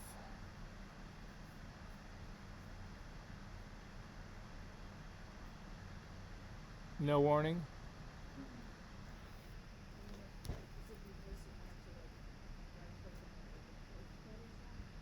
No, so you just open in Photoshop regardless. And this is actually opening in Adobe RGB. So yours maybe the file is saved. If you look in your drop down right here, this has the correct, that has an Adobe RGB embedded file. So you guys have a copy of this file that has the embedded profile, the correct profile in it. So you're all good to go. That's why you didn't get a warning. And it's probably the one that I gave you. And can you tell I've got like 100,000 copies of all of this shit? Yeah, I try to stay on top of it. Okay, so you're okay. You had your stuff set correctly. You're okay. So now you can go ahead and, I just need to make sure you got them both open. So you're going to have a TIFF file, and then you're going to have a notes file. Yes. Then if it won't open in Photoshop, no, we should talk about that. Did neither one of them open in Photoshop? Okay, so did they open in Preview? Okay, so if your files open in Preview, we should talk about this right now. If your files open in Preview, close them. You can quit Preview. I'm going to show you how to fix this right now. So this is true of all files. So again, if this is only going to pertain to the people that this is happening to, but I'll show everybody else how to do this. So let's say I've got this JPEG, and every single time I go to open a JPEG, it opens up in Preview, and I want it to open in Photoshop. Go ahead and click once on it. Don't double click. We do not want to load this into a program. We just want to select it. So just click on it once, and then come up to the File menu, down to Get Info, or just hit Command-I. It's the same thing. It will open up a dialog box. And in the dialog box that actually opens up, it's a lot of information about your file. So it'll tell you it's a JPEG, it'll tell you how big it is, it'll tell you where it is, when it was created, all of this kind of stuff. As you continue to scroll down, you will see in the middle of your screen, there's a thing that says Open With. You need to change that. Yours right now says Preview. If you click on the drop-down menu, you can pick any other application that it will open with, and I think if you go all the way down to the bottom, you can actually load another application that may be not in here. But you would want to go ahead and select Adobe Photoshop 2024. If you've got multiple versions of Photoshop, you pick the most current one, the one that you want it to open with. So go ahead and say okay to that, but you're not done yet. So underneath that, you will see that there is a Change All button as well. If you click on Change All, this will change all of your JPEGs so that they open in Photoshop.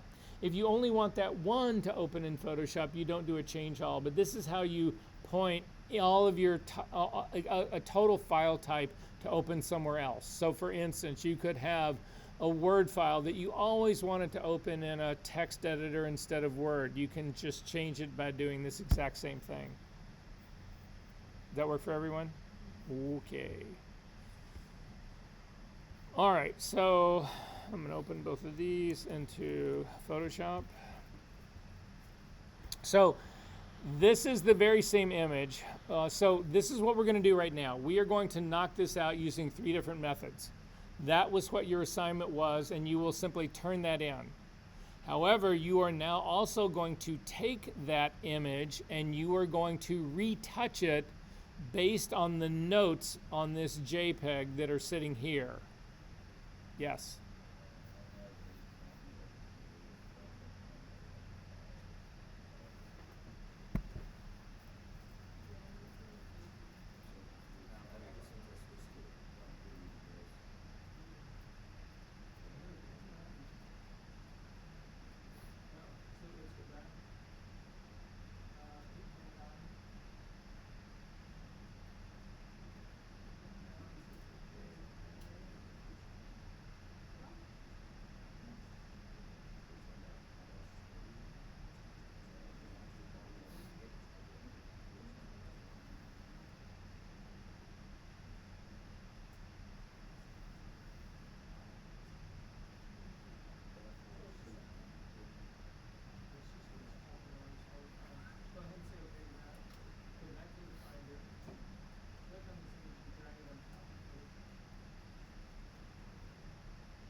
No, I know, isn't that strange?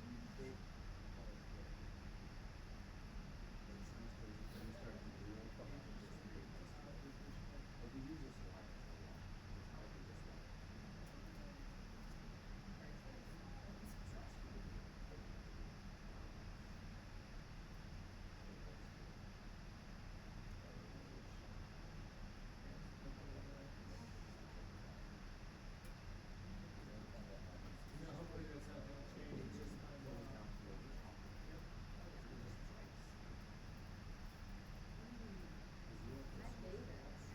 Well, that and also that's why it's not very terminology system. Well, that and also the internet dissolved merger.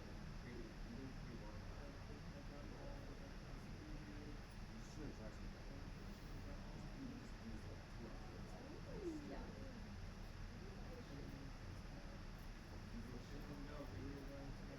Or what? Or close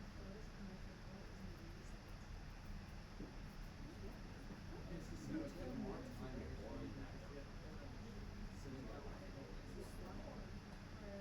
And guys, what's happening here, if this is happening to you, again, this is now a system thing.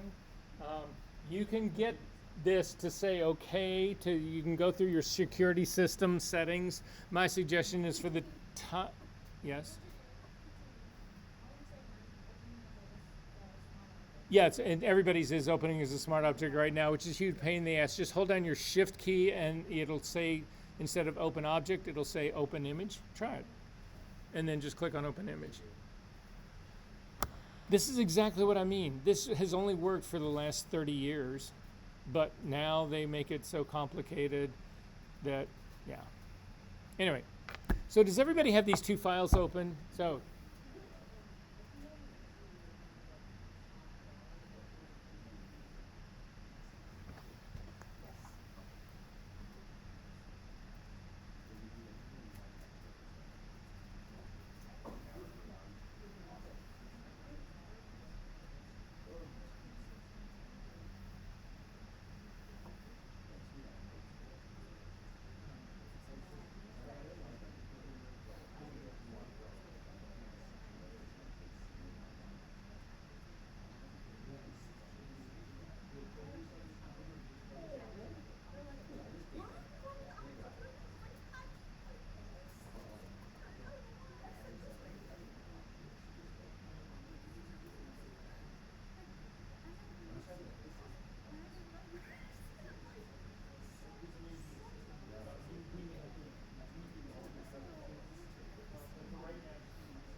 if we have time. What? Restart your recording. Yeah, I think it's actually gotten all of this. You're going to hear all of this again. I'm pretty sure. But thank you for asking, because you now clearly know me better than. Yeah, it's. Yeah, we are recording. Okay. So. Yeah. Anyway. So we're going to knock this thing out using 3 different methods. That's going to be your homework for 5.2. That's all it was just to separate this girl and put her on a white background.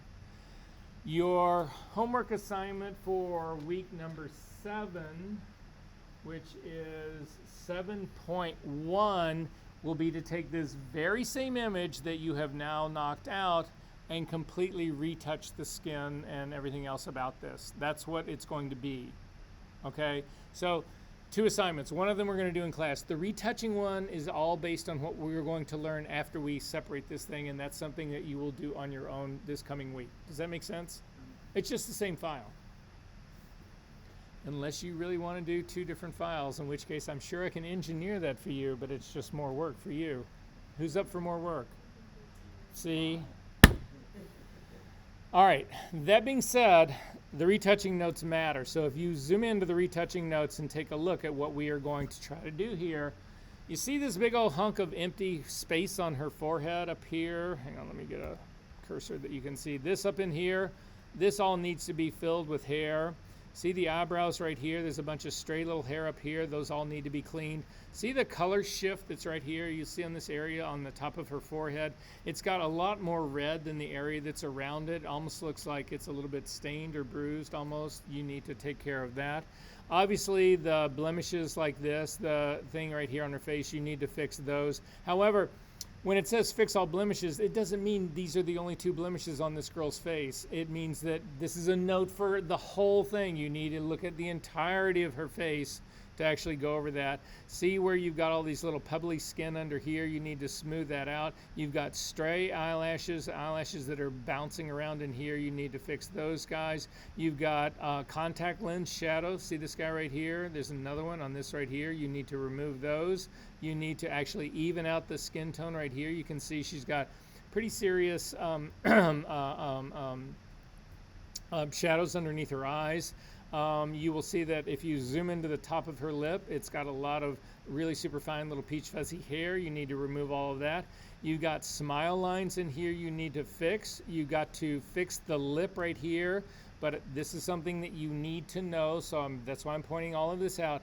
Fixing her lip does not mean you remove every single one of these creases in her lip. Lips have creases in them. That's not the goal.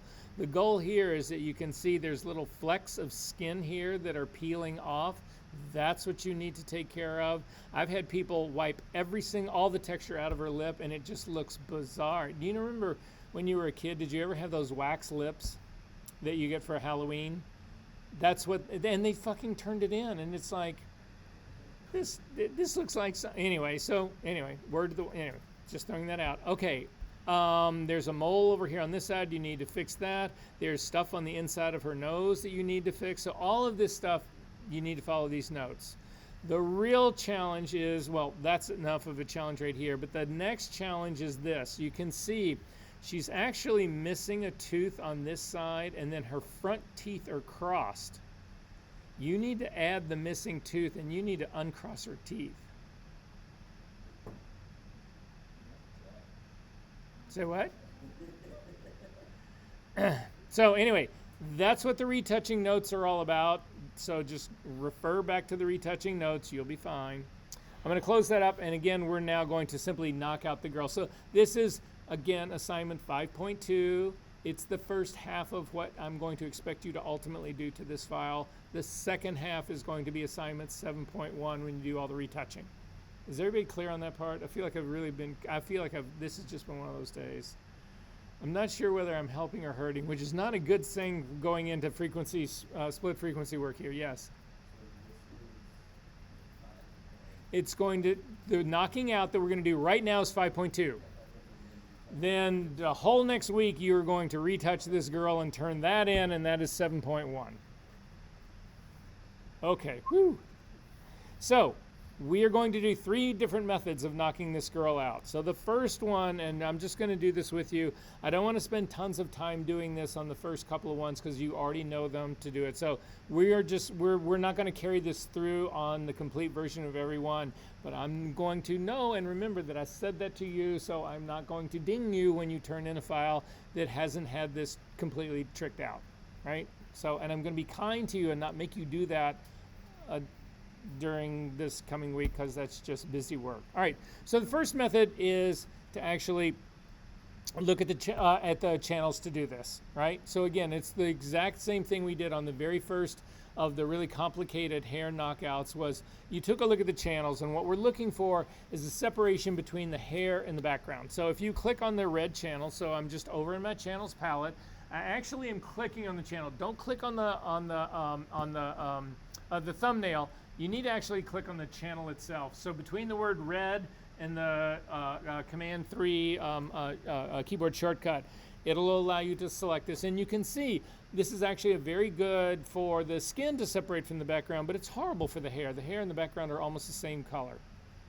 They're almost the same tone, not color. There is no color in this. So I'm going to go to my green channel, and I'm going to click on that, and that's better. And then I'm going to go to my blue channel, and I'm going to click on that, and that is worse. So the green channel is clearly the channel that I want to use to start this whole process. So that's what I'm going to do. I'm going to drag the green channel down to the little icon at the bottom of my channels palette. I'm going to double click on this, and I'm going to call this Channel Knockout.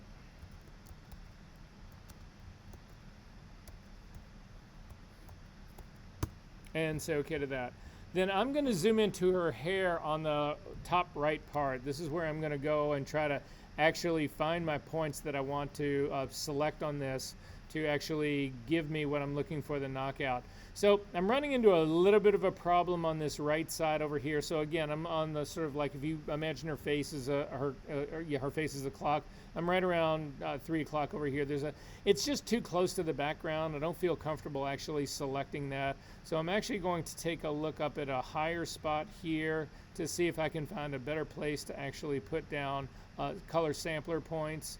And I feel like I can find something up in here. Yeah, so I'm going to go up to the very top. You can see that there's some really dark strand of hair that's right here. Again, the problem if I pick this to be my layer mask for this, the problem I'm going to run into with this is that it's already dark. So once I get it to go black, there's still going to be a whole bunch of hair in here that has not gone black. My mask will not be complete enough. But if you look at the area that's right underneath this, it's sort of got a lighter area that's in here. I've also got some light hair that's right here. This is probably what I'm going to go after, is this guy right here. There's enough weight in the area right in here that I know I don't have transparency. It's not showing the background, but it's the lightest of the hairs that I can get that I feel like is not showing me transparency. Right underneath it, that whole area that's right underneath it, that's actually background is showing through her hair right there. So you don't want to pick that. So I'm going to pick this area right here. That's what I'm going to go after. So over to the tool palette, to the eyedropper tool, click on the eyedropper tool and come down to the color sampler tool. Make sure that your sample size is 3 by 3, and I'm going to drop a point right there in the middle of that guy. Then I'm going to come as far away from, because I feel like I've got a lot of feathery hair that's really close to my background. I'm going to pull another one that's up into the top upper corner. That's where I'm going to put down my point number 2. Then I'm going to go over to my info palette, and I'm going to click on the little eyedroppers, the numbered eyedroppers. So I'm going to click on the number 1 eyedropper, get the drop-down menu, and change this to RGB color. Then I'm going to go to my number 2 eyedropper, click on it, and bring it down also to RGB color. So I have something that I can relate to number-wise. So now I know what my target is on this. I do have this channel knockout is selected and active. So I'm going to hit Command L to bring up the levels dialog box. And the first thing I'm going to go after is my black point right here. So my number 1, I need those number 1s to go all the way to 0. So I'm going to grab the slider underneath the left side of my histogram, start to pull it towards the middle. I'm watching my readout. I'm not watching the image. I'm watching the readout. And I get to like a 6 or a 4. I'm going to stop at the 4, and I'm going to continue to use my arrow keys till I get to 0.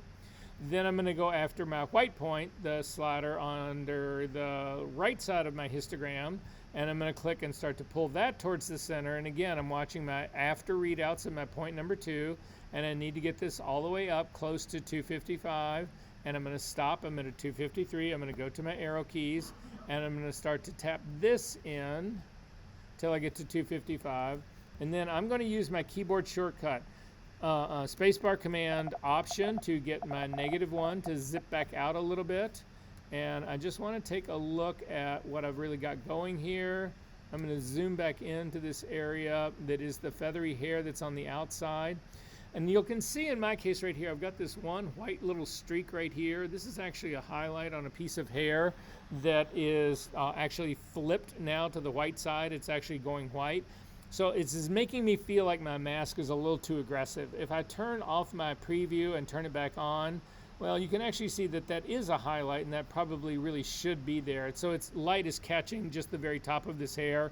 So I'm not going to worry about that guy. I'm just going to look at everybody else and see how I feel about everybody else. And am I getting what I want in this? Is this mask too aggressive, not aggressive enough? I'm feeling like there's areas in here that should have background in them. I want to make sure they still do contain background. This looks a little aggressive to me, so everybody look up at my screen right here. The part that's in the circle right here, there's a good fair amount of background that's coming through right here, but when I turn on my preview, you can actually see that begins to block up awfully tight. So that means, that's telling me that my shadow point is too aggressive on this. So I'm just going to start to back this off, and I'm going to watch this area. I'm going to ignore my points now. I'm not going to work off of my layer palette here. I'm going to do this one by eye. So I'm going to start to back this off a little bit just to open that part up just a fraction. And now I'm going to use my preview on and off, and that feels better to me. I'm going to zip back out again and just see what it looks like, what I feel like it's doing. Again, I don't care about the hair that's on the inside. I don't care about her face. I don't care about any of that part. It's only about the edge of her hair in the background. And I'm feeling like that part's pretty good. I want to zip in to the area that's down below and try that again. Move this guy over here.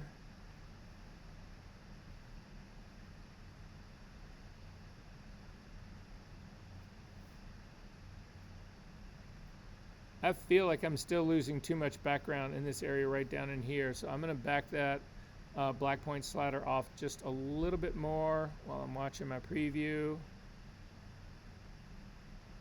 And that's starting to feel better to me in there right now. Yeah, that's all feeling better to me. If you want the exact same numbers that I've got right now I've got a 58 for my shadow point and a 136 for my highlight point. Again, I'm going to kick back out and make sure that I'm feeling good about this part. And I am feeling pretty good about this part. So I'm going to go ahead and say okay to this. But this is what it takes, guys. You've got to be looking for stuff that you're feeling like, what can give you a better clue for this? Because when we pick those initial points, maybe they were perfect, maybe they're not. You need to know what it's really doing, so you need to be looking for those areas of background. You need to make sure that you haven't been so aggressive that you've gotten that the hair's gone really crunchy and that you get these really, jaggedy stair-step kind of lines in there. That's not the kind of selection that will ever work for us. So we can clean this thing up slightly, just a little bit here. So I'm going to show you a couple of quick shortcuts to do that. I'm going to double-click on the on my hand to kick back out. I'm going to go back to my very top version here and cheat. So I'm going to go back to my very top version here. What I really want is just a good selection of her skin. That's what I'm going to go for here, because that's what's really missing in the layer mask that I've got right now. So I'm just going to see what select subject will give me. I don't care about that. I've got the ideal selection for her hair. Select subject is not going to do as good a job on her hair, but hopefully it'll be for her skin part, and I can just bang that out really quickly. So I'm going to come up to the select menu, down to select subject. And again, in this case, I've got mine set up to actually do this, to send mine up to up online. And you can see it's tried to get the hair. I don't care about the hair. The only thing I really care about is the edge line of her face. Does that make sense, everyone, what I'm doing here, what I'm talking about here? So with this already selected, I'm going to go back to my original channel knockout, You can see I've got an active selection going, and all I want this to do is to control the part that is her skin right in here. So with an active selection, I'm going to hit the B key to get a brush. I'm going to make my brush considerably larger. I'm going to hit the X key to make sure that black is my foreground color. I've got a normal blending mode, 100% opacity, 100% flow. I'm going to click on my drop-down menu here.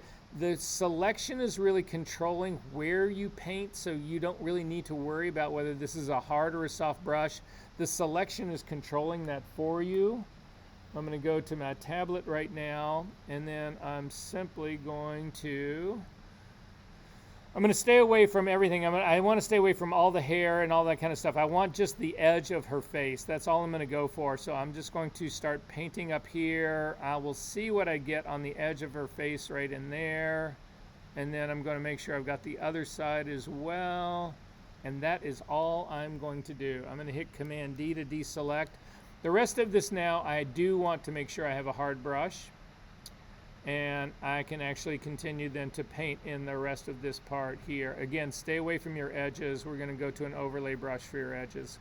So that gives me a reasonably good shot there. If I zoom into her hair right now, all the stuff that's in the middle, this is all just highlight stuff. There's nothing in here that is background at all. So I can paint through all of that.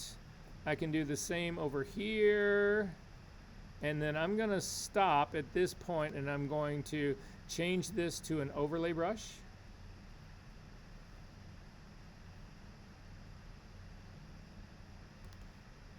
And on this part, black is still my foreground color. I can hit those little pieces right there. This is actually hair that's coming out. All of that needs to stay the way it is. I missed a little bit of this part of her cheek right here. You can see this part. But because I've got an overlay brush going, it should respect that. So I'm going to stay really close to that and just hit through there. And I got that part. And then I've got stuff on the other side. This part that's right in here, I can actually go back to a normal blending mode for this. And because these are all just highlights that are on her hair. But again, I don't want to do that for this other part that's in here. I want to go after these highlights, but I've got to use an overlay brush for it. So I'm going to go back to overlay. I'm going to make sure that this is a completely soft brush now. And I'm just going to hit those areas in there. Just, that took that one too hard. If you feel like this is going too quick, again, you can drop your flow on this overlay brush down to like, again, I would go down to like a 3 or 4 or 5 or 6 somewhere in there. And then I'm going to zoom into this area tighter. That's all background. I'm fine with all of that. This area up in here is not. Smaller brush. Go back to normal blending mode and just fix this. Flow's way too low. Fix this area right in here.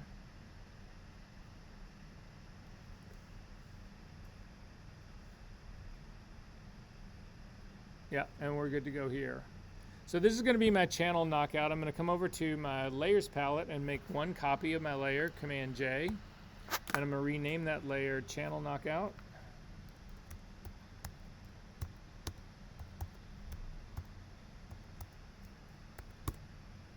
And then I'm going to click on my background layer. I want to put a white layer between my background, my virgin, and all these knockouts that I'm doing to just see how good the knockout actually is. So to do that, click your background layer, then click on the adjustment layer that's at the very bottom of the layers palette, the circle that's half black and half white, and we are going to add a solid color to this. Mine's going to open up right now. Mine is set to be black. I want it to be white, so I'm just going to hover over the, if you bring your cursor over to your foreground and background tools, you'll get the little eyedropper sampler tool, and you can click on the white background color. It'll just load it. It's faster. I'm going to say okay to that. And then I'm going to load my color channel knockout. Is this knockout going to give me what I'm looking for? How's this mask going to work if it is a mask? What is going to be shown and what is going to be hidden? Exactly, black conceals, white reveals. So if I use this, well, let's see. We'll load it. Hover over the thumbnail, command click to load this as a selection. Come over to your, in my case, it's an Anchgnal knockout. because I can't spell and I can't type. But anyway, you get where this is going. I'm going to add that as a layer mask.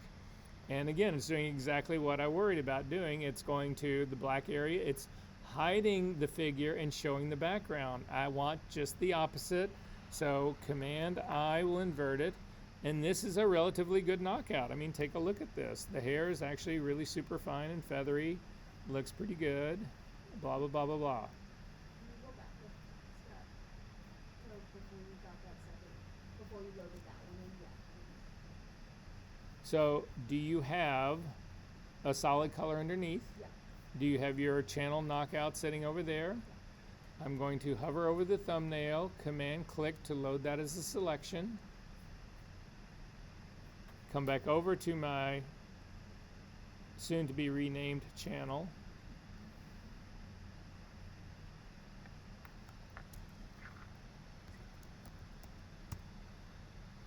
There you go. And simply apply it as a layer mask. But again, oops, it's inverted.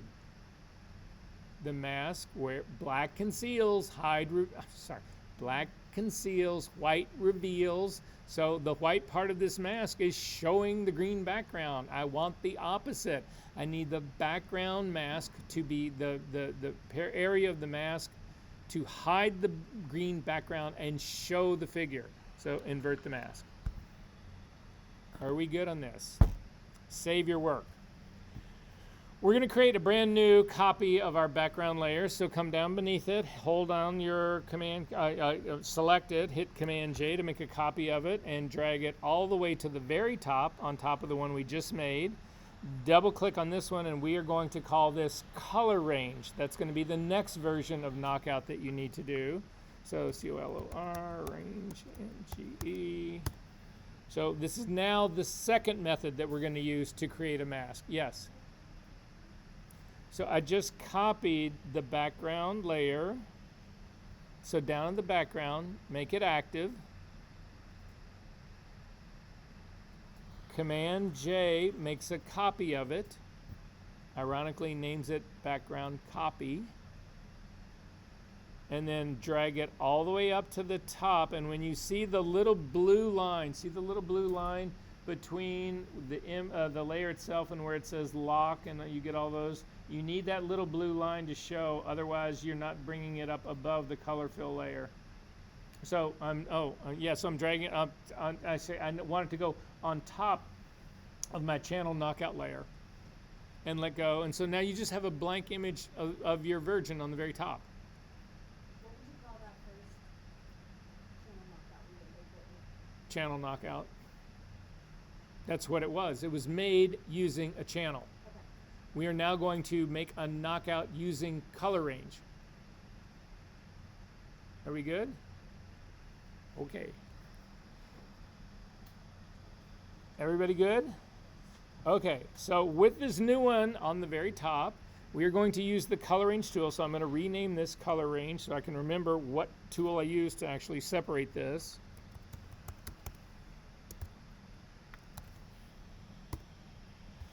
And to use color range, it's actually in the select menu. So come up to the select menu. We've used this tool only once. When we were looking at the selection tools, I demoed this briefly. We're now going to see how it truly works. So click on the select menu, come down to color range. It'll actually open up a dialog box, and I'm going to set mine so it looks more like yours. So if you've got your selection up at the very top, I've got in the drop-down menu for select, I've got sampled colors. For the fuzziness, I've got it at 32. That's the default for this tool. And then finally for the selection preview, I've got none right now. And you can see basically you've got a black screen. The reason your screen is black is because it looks at your foreground color and it says, okay, I'm going to try to use that as the color range that we pick for this. And you can see there is no black really to speak of in your image other than maybe her pupils, and that's why those are the only things, and maybe some of the shadows in her hair. That's why those are the only things that are selected, but we don't care about that. We are going to use the colored sampler tool thing. If you take a look under the OK, channel, load, save, all that kind of stuff, you'll see that there is a eyedropper that's just plain. It doesn't have anything attached to it. Then there's an eyedropper right next to it that has a small little plus under it, and then an eyedropper next to that, to the right of that, that's got a minus under it.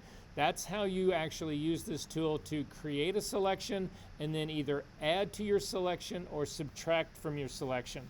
So again, when we use this tool, what it was designed to do was, wherever you click, it's going to take the fuzziness and it's going to select 32 tones greater than where you clicked and 32 tones less than where you clicked. But again, unlike the Magic Wand tool where you get solid selections, remember we were selecting with the Magic Wand tool, we tried to find a place on our gradient that was had a tone of 100, 100, 100, and we clicked, and that actually gave us a really hard selection from 68, which is 32 points below 100, up to 132, which is 32 above.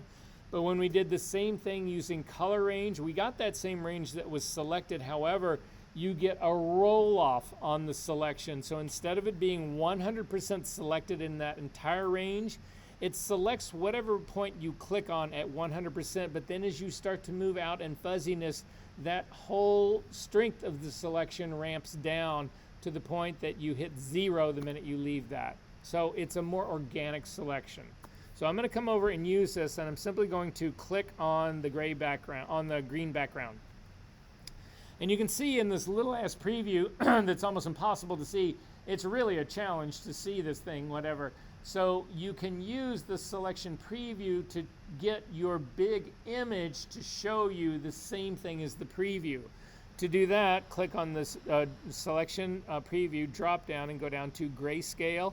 And now your image will show you exactly what it's seeing in this little preview, but you have a bigger version of it. And when I look at this, I can say, well, okay, I know it's missing a whole bunch of that background, the area that's in here. I don't know if I can pull that part out. This becomes a challenge to me. You can grab your fuzziness slider and you can try to work this forward and backward, and you can see as you start to push it up, it starts to open up some of the side of that hair a little bit more. Again, I'm going to zoom into this area over in here because this is the edge I really care about. Is this area right in here. So I'm using my fuzziness slider to, this was where I was at 32 and everything was completely blocked up. I mean, this is not a good selection right in here. But as you start to pull this open, it will actually start to open up some of that more feathery fine hair. But there's no real other control than this on it. So this becomes problematic for me when I look at this. But it's kind of the best I've got. If you scroll down, though, you will see that there's another area down here that's got a lot of contamination in it. So the lower right-hand corner of this has got a lot of junk in that mask. If I keep the original eyedropper tool, when I come down here to click, it's just like all the other selection tools. It will get rid of the selection that I have right now, and it'll create a brand new one. I don't want to do that. I want to add to this selection. So to do that, you click on this, the little eyedropper that has the plus next to it, and you're going to come over here. Now you can click on a single place for your plus, and it will actually add that color, again with the fuzziness selection, but you can also click and drag, and that will run it through a whole range of colors that are in that, colors and tones that are in that green background. So I'm going to click and drag down, and you will see it cleans all of that garbage in that area out without profoundly affecting the rest of the mask. To see your before and after, to see what it did on the area that's up further up higher, you can then just use your space bar to get the hand to move up there to see it, and then do Command Z to bring it back in or back out. And you can see it didn't do anything to this area that's up into here. So this is about the best selection that I'm going to get on this guy. So I'm going to go ahead and say okay to that. And then I'm simply going to apply that as a layer mask. So I'm going to apply it as a layer mask. I'm going to double click on the hand to kick back out. You now have got two things going on here. So again, I've got my channel knockout is showing. I'm going to turn on its eyeball to hide it. And then again, I'm at the same problem I always have. The mask is inverted. It's showing the background, hiding the image. So make sure that the mask is selected, Command I to invert it. So this is now your second selection. And I would ask you now, which one do you think is better? Can't tell. No idea. All right, so that's the second version of this. Save your work. We got one more to go. So the last one we're going to do, we need to make another copy of our virgin background. So again, go all the way down to the bottom and select it. I'm going to do Command J to actually make a copy of it. I'm going to drag it all the way up to the very top. Make sure that you're going all the way up to the top, that it actually scrolls down enough that you know you're at the very top. Let go. We're going to rename this Zero Selective Color. So Zero SEL Color. Everybody with me? Okay. So for the Zero Selective Color one, we're going to come over to our Actions palette, and remember the action that we made last week called Zero Selective Color. You need to go find it. Mine's right here. Go to your Actions palette. That's where it is. You guys should only have a default group. If your default group is collapsed, click on the little triangle to open it up, and then scroll down to find the one that says Zero Selective Color.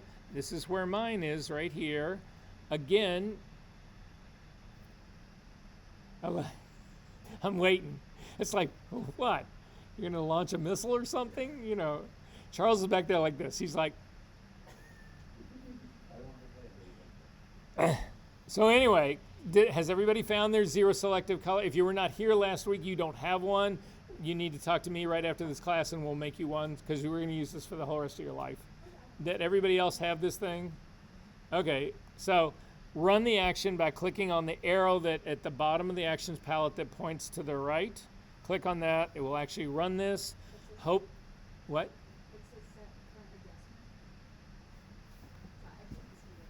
I'll just click this one. Yes, you need to click the parent. You cannot open up that action and start clicking something in the middle of the action. It will not run the entire thing. So did everybody end up with a black screen? No. What? Where's the button? Oh, the little... Oh, change it to absolute. Yeah, so if you've got something that looks solarized like this,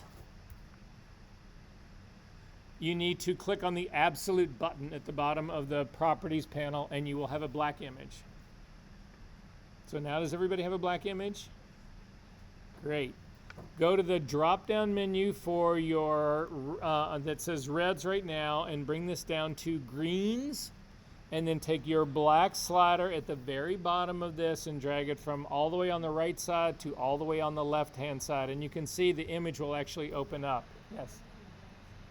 Is it solarized? Did the action run?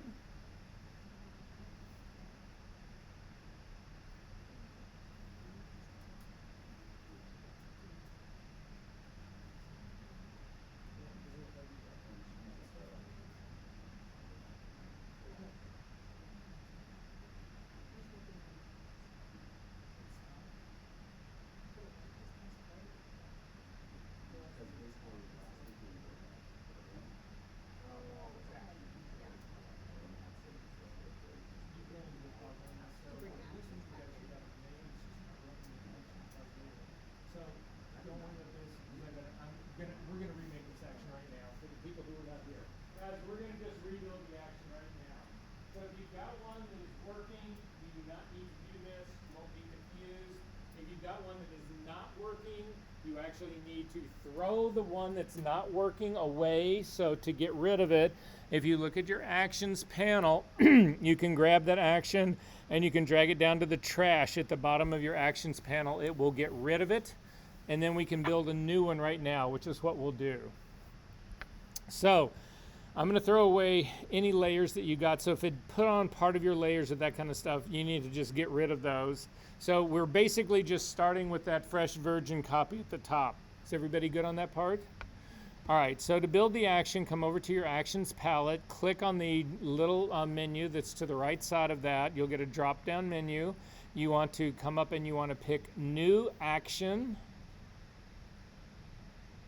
let go, a dialog box will open up, and you need to rename this zero selective color. So I do zero SEL color. And then we're going to, in my case, I'm going to leave it again. Actually, I'm going to do mine for number 37. Don't add a 37 to yours. I've just got 37 copies of this at least. I got probably 370 copies of this, but nonetheless. You go ahead and leave it in. It's going to put it in your default action group. That's fine. You can leave it there. Click on the record button. Then come over to your layers palette. Make sure that that top layer is selected. Click on the adjustment layer. The first one that we're going to add is a hue saturation. So come up to, again, an adjustment layer, hue saturation. It'll put a hue saturation on top. That's fine. You can leave it there. Then the second one we're going to go for, again, go right back down to that same thing. We're going to add a second adjustment layer. Click on that and look at the very bottom. You want to pick the one that says selective color. When that opens up, if you look at your properties panel, hopefully the radio button for absolute is selected.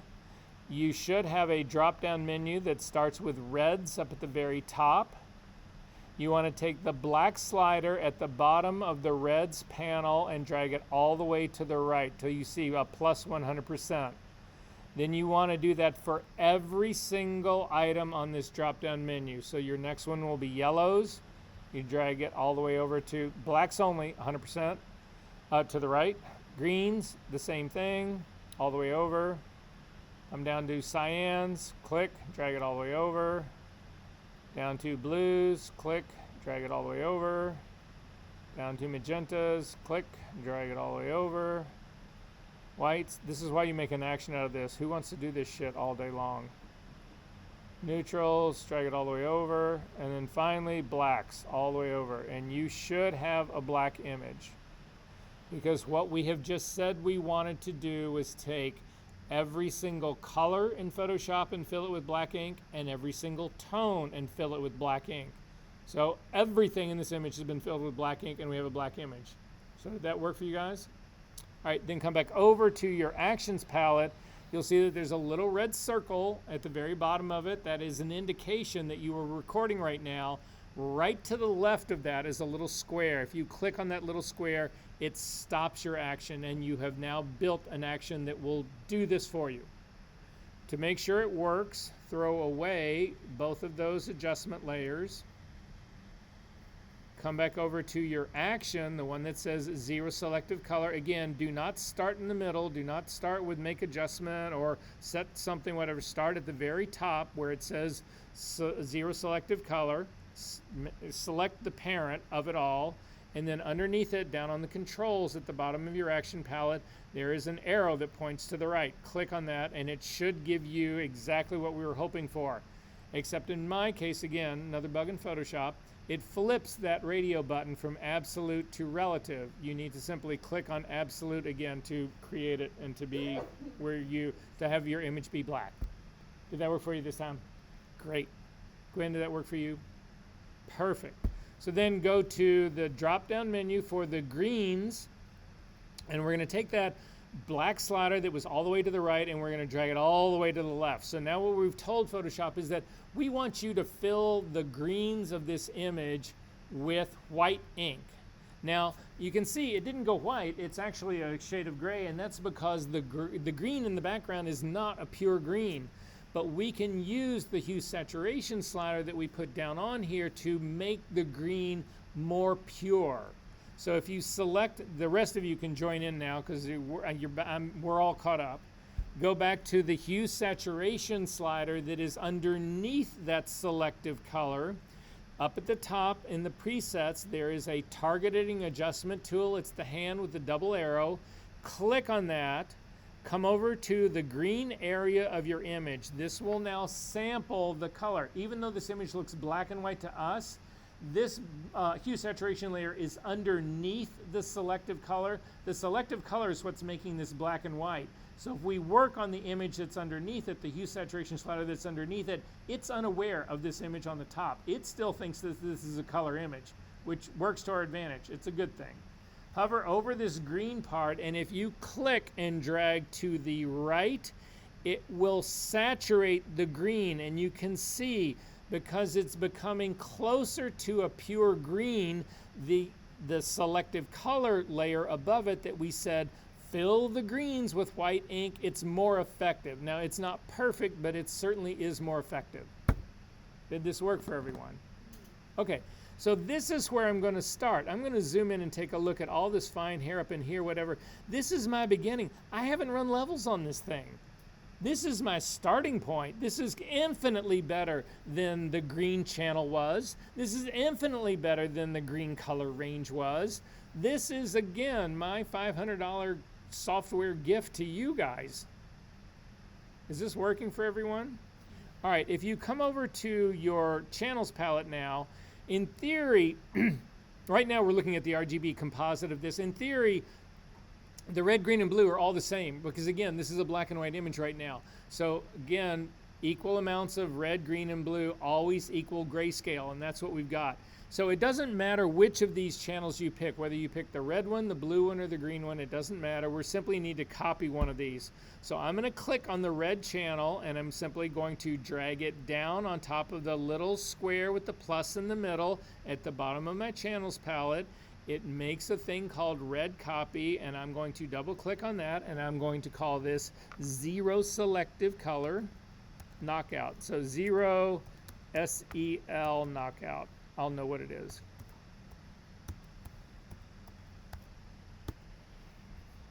So the layers that have built this thing, the selective color, all of that kind of stuff that are over on our layers palette, they've done their work. We don't need to keep these anymore. You can throw these away. So I'm throwing away the hue saturation layer, and I'm throwing away the selective color layer. All of that work has been, everything it was going to do for us, it's done. This is housekeeping. Then I'm going to come back over to my channels palette, and I'm going to click on this to see what's going on in my mask. And so again, I've selected the zero selective color. I can see a little bit of stuff in the center of this. If you come in, for instance, you can see the highlights that are in our eyeballs. If you can't see that, it's because you're not looking close enough, but this is the kind of stuff that you need to be looking out for. Now, I'm certainly not going to use levels to go after that, but I am going to use levels to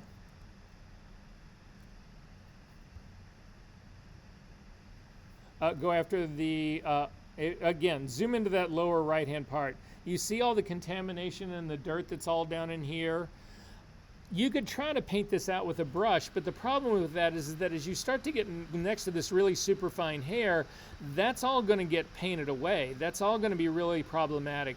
You are much better taking this area right here and actually using levels to clean that out, because levels will go places that you cannot go with a brush fine enough. Does that make sense, everyone? So I am going to use levels on this. Right now, I have actually got control points on mine, or color readouts on mine. I want to get rid of these because these do not apply to this knockout. These are the ones that we used for the original knockout with the original channel. So I'm going to select the color sampler tool, and I'm going to, once it's selected, I'm going to hit clear all, and it will get rid of all of those guys. But now what I'm going to do is I want to put down another color sampler point, but I want you can see how mottled this whole background part is. I'm going to try to pick a spot in there that's the darkest of the gray that I can get it. But if I do a bigger selection area, I can probably make sure that I'm really getting everything. So I'm going to change my sample size to 5 by 5. And then again, I'm going to try to target the darkest spot that I can find in this mottled area that's on the background, and I'm going to click to put a color sampler point there. It's the only one you need. I don't need to make, there's nothing, the figure's already black enough. I don't need to make that any blacker. So this will actually give me the point, hopefully that'll work for me. I need to then change my sample number 1 readout from, again, I'm clicking on the eyedropper tool to change it to RGB readout. And you can see I'm at a 205. There's a lot of contamination in here. Command L to bring up the levels dialog box, and the only move I'm going to make is dragging the white point slider on the top, on the right hand side of my histogram, underneath it, starting to move it towards the center, looking at my readouts, and as soon as I get close to 245, I'm going to stop. I'm 255, I'm going to stop. I'm at 253 right now. I'm going to go to my arrow keys and type that in till I get to 255. It looks like my background in the area where I'm at right now is clean. I'm really nervous about what this is going to do to all the fine hair that's up in this other area. So I'm going to take a look up here at the top. You can actually see there's some contamination in the very top corner here. I can live with that. I'll clean that out with a brush. I'm going to use my preview check mark on and on.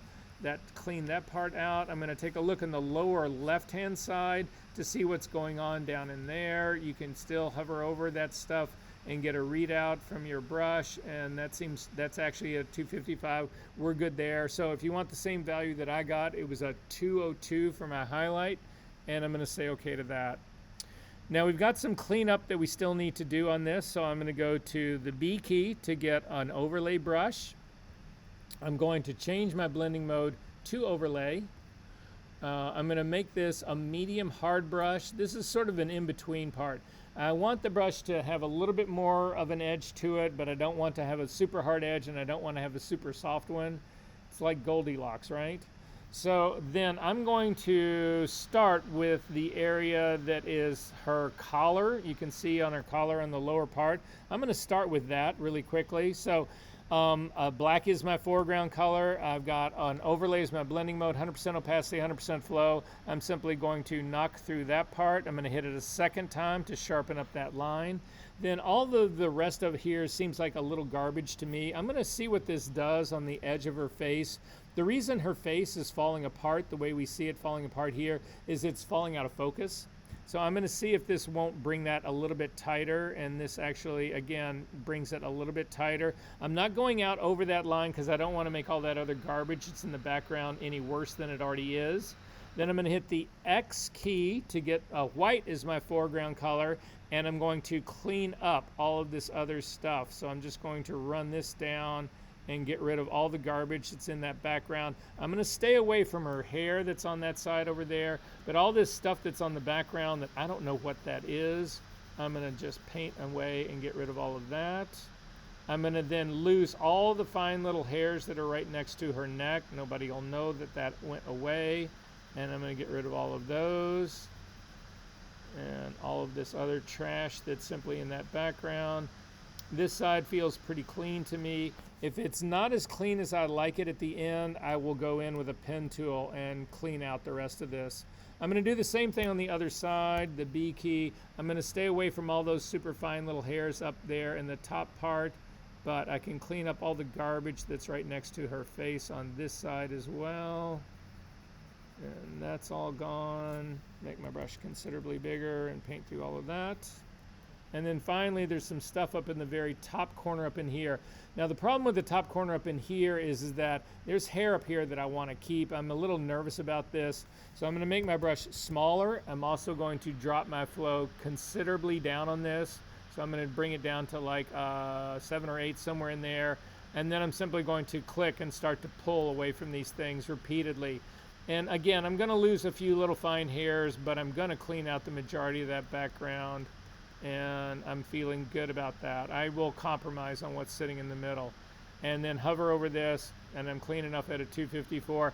At this stage of the game, you could go back to a normal brush and just make sure that that very corner up in here is actually clean, and it is.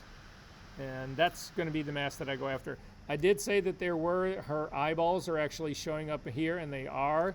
So I'm going to hit the X key to make black my foreground color, the B key still, a normal blending mode for my brush, and I'm going to get rid of those little highlights in her eyes and just make sure that she's got some highlights. She's actually got garbage in her hair up in this top right hand corner. Look at the screen where I'm talking about.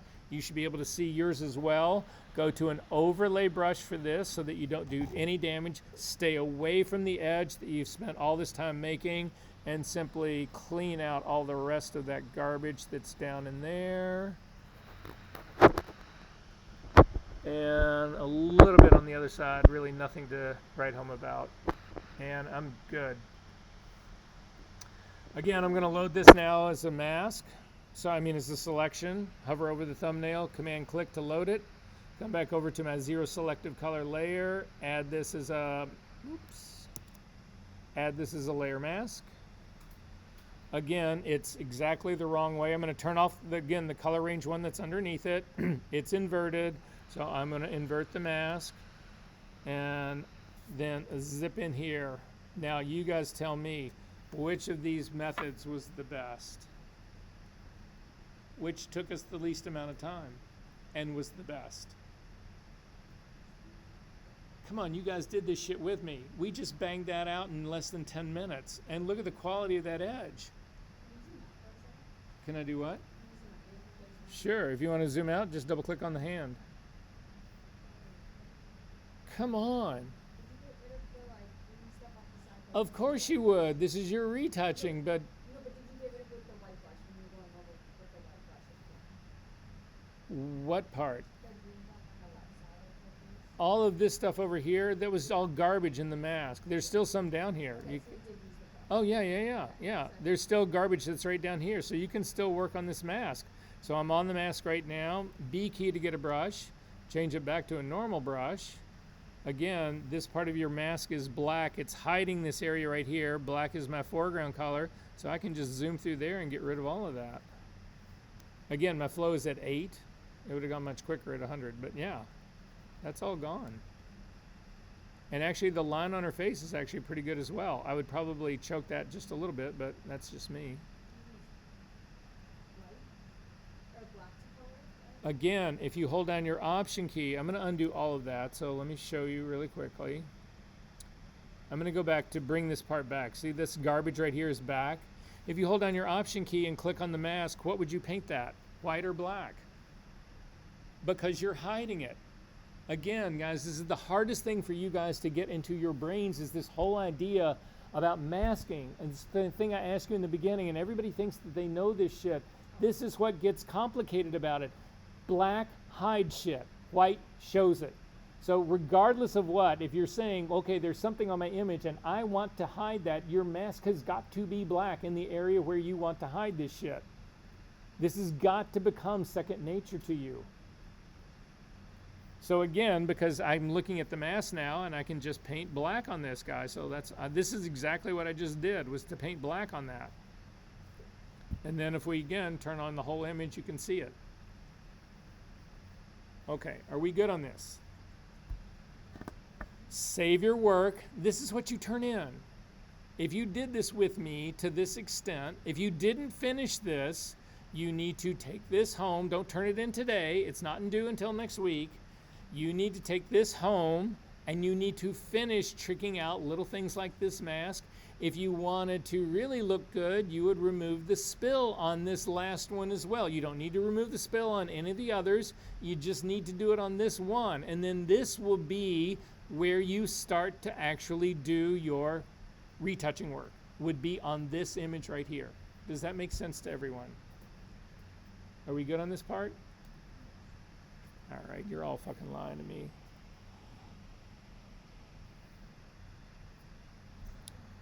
Let's go ahead and clean out the rest of this. Spill removal, it's the last time we'll do this.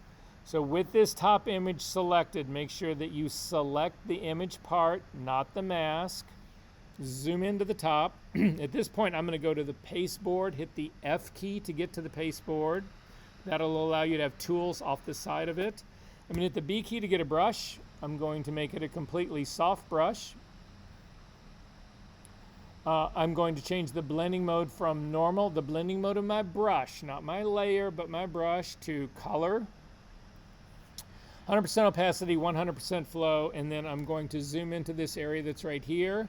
Again, I'm going to make my brush a little bit larger. I'm going to hold down the option key and sample the color of her hair. Now, there's a small part of hair that's sort of like between all the like fine feathery part. You've got to go after that, even though I've said try to stay away from this. I'm going to hold down my option key and resample as I work my way down.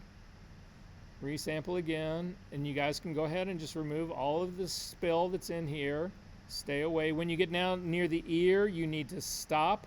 When you get next to the ear, you have got to change your brush to a completely hard brush. Otherwise, you will overspray onto her skin with hair color. You do not want that. So I'm going to then just run this down the edge so that I do not touch her hair at all. That gets rid of that part. You do have a little bit of spill that's on her skin. Again, I think I would probably choke this. That's exactly what I would do here. So we'll go after that in a second. We can, though, get rid of the spill that's over here on the side of her cheek. So I'm going to hold down my Option key, click on this to sample her cheek, make my brush a little bit smaller, and simply run this down on the side, the edge of her skin. I'm going to sample the color of her collar. It's a very dark color to get rid of the spill that's on that. Then I'm going to sample the darker, actually, the sort of like darker area of her hair over here on the other side to get rid of all of the spill. Again, I've still got a completely hard brush, so I'm not going to hit any of her skin on that side. And that'll get rid of all of that. What happens if the green doesn't go away? Then it means you don't have your either your flow or your. There's a million things that we call it. If you have a selection going, it won't paint into that. Where is it not facing? Well, because I left a little bit of color on this.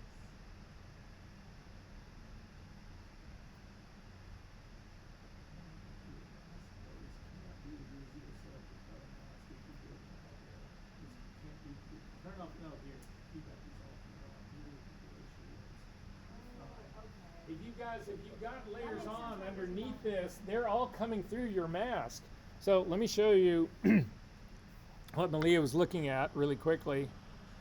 She's looking at this, she was like, God, there's nothing, all this shit is still coming through. She had one of these, I think it's this one. Yeah, she had this guy, she had all of these on underneath it, and they're all showing through. So she's trying to do all this spill removal work, looking at this going, nothing is working. It's because you've got the ones that are underneath it, the poor ones actually selected.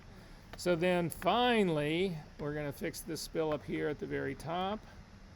So again, B key to brush. Yes. How do I smart object? So the part that you're working on, you need to rasterize it. That's okay. So again, you got this selected, so up to the layer menu, down to smart object, down to rasterize the top. Sure. So then I'm going to give you one last final trick here, and this one's important. When we get into doing frequency separation work, you want to be working with what we call a new virgin. If you're going to do a knockout like this and swap the background and do all of that kind of stuff, you want to create a new version of this before you start your split frequency work. Otherwise, things can get very complicated. So I've actually has everybody got a facsimile of what they want to work with here? Kind of clean image. This is a beautiful knockout here. You'd be paid a fortune if you actually did this. So again, I would probably choke this still. I would get rid of this harder line in here. You can look at the spill part of it. I mean, we can try and take this out. So again, a brush, sample her, her skin tone. So sample something close to this, and then try to pull this part out. I still think the edge looks a little jagged to me, but yeah. I would probably go in and soften that part up and choke it again. That's what I would do. But at any rate, we're close enough. Everybody good on this part? Okay, this is a keyboard shortcut that I'm going to show everyone. It's a tricky one. It's a very complicated one. It's one you need to remember. Again, I told you I don't use many keyboard shortcuts, but this is one I do use. So if you hold down, so make sure that you're on your very top layer. Make sure that your work is finished and you are ready to do this, because you do not want to create a new virgin unless she is completely, or he or they are completely ready to be started with our next move in this. Everybody good on this part? So don't do this if you aren't at the stage that I'm at, where this is completely ready to go and start again. You can actually do it. Watch the video over the weekend or during the week, whatever. Don't do this right now, because it'll screw up your split frequency work. I can promise you that. Shoot. That's because you still have a smart object. You need to rasterize the smart object. So click on the smart object, that layer. Go up to the layer menu. Up to the layer menu, down to smart object, and rasterize it, and then you will be able to paint on it. Again, that, I think it's a feature that they've added, but I think that's a mistake. It used to be you would get a warning saying this is a smart object, you can't paint on it. And that would have helped you out immensely, because then you wouldn't be going, hey, it isn't working for me. All right, so here's the keyboard shortcut. Watch my screen. I'm just going to throw that out to you. You can do this, but then undo it if you are not at the stage that I'm at right now. So make sure that you got the top layer selected, because what it's going to do is this is going to create a merged, stamped version of everything that is visible. So if you have stuff that's not visible, like I've got all these other layers on here that could screw this up that are not visible on mine, I don't want this a part of my new version. Make sure that the top one is selected. You hold down the Command key, the Option key, the Shift key, and hit the letter E. So again, on Macintosh, it is Command, Option, Shift, and the letter E. On Windows, it's Control, Option, or Alt, whichever the other one is. Shift and the letter E. And this will create a merge stamp version on the one at the very top. You see it just created a whole new layer for me. It puts this girl and that white background together into a single layer, and that's the key to this. If you try to do your split frequency work with a layer that's got a mask on it, you can run into all sorts of problems. Are we good on this part? Save this.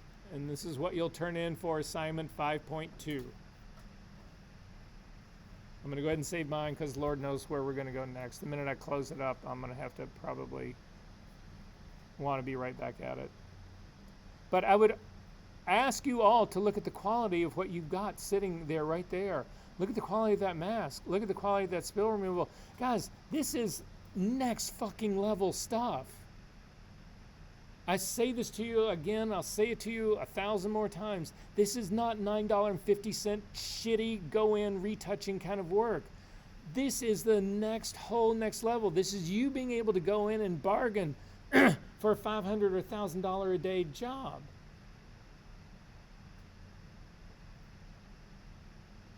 Look at it. You know the kind of work that you've done in the past. That's what your competition is still doing. You're not doing that shit anymore. This is where you are. So at any rate, let me put this in my TOS folder really quick. Okay. You can close this image up. To get to the close bar, you have to get off of the pasteboard. So hit the F key again. You get to the black pasteboard, F key one more time. You get to the one that's got the little stoplights on it. Click on the little red light and close it up. So we've got a little under an hour to get through split frequency work, which I think will be plenty. I would love to take a break right now, but we don't have the time. So we are going to jump right into it. Is everybody good on this so far?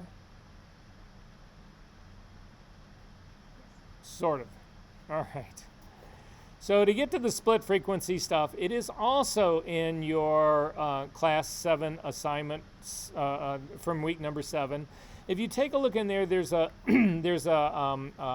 folder called Split Frequency Retouching. If you click on that, there's a couple of recipes that are in here that I want you to just be aware of.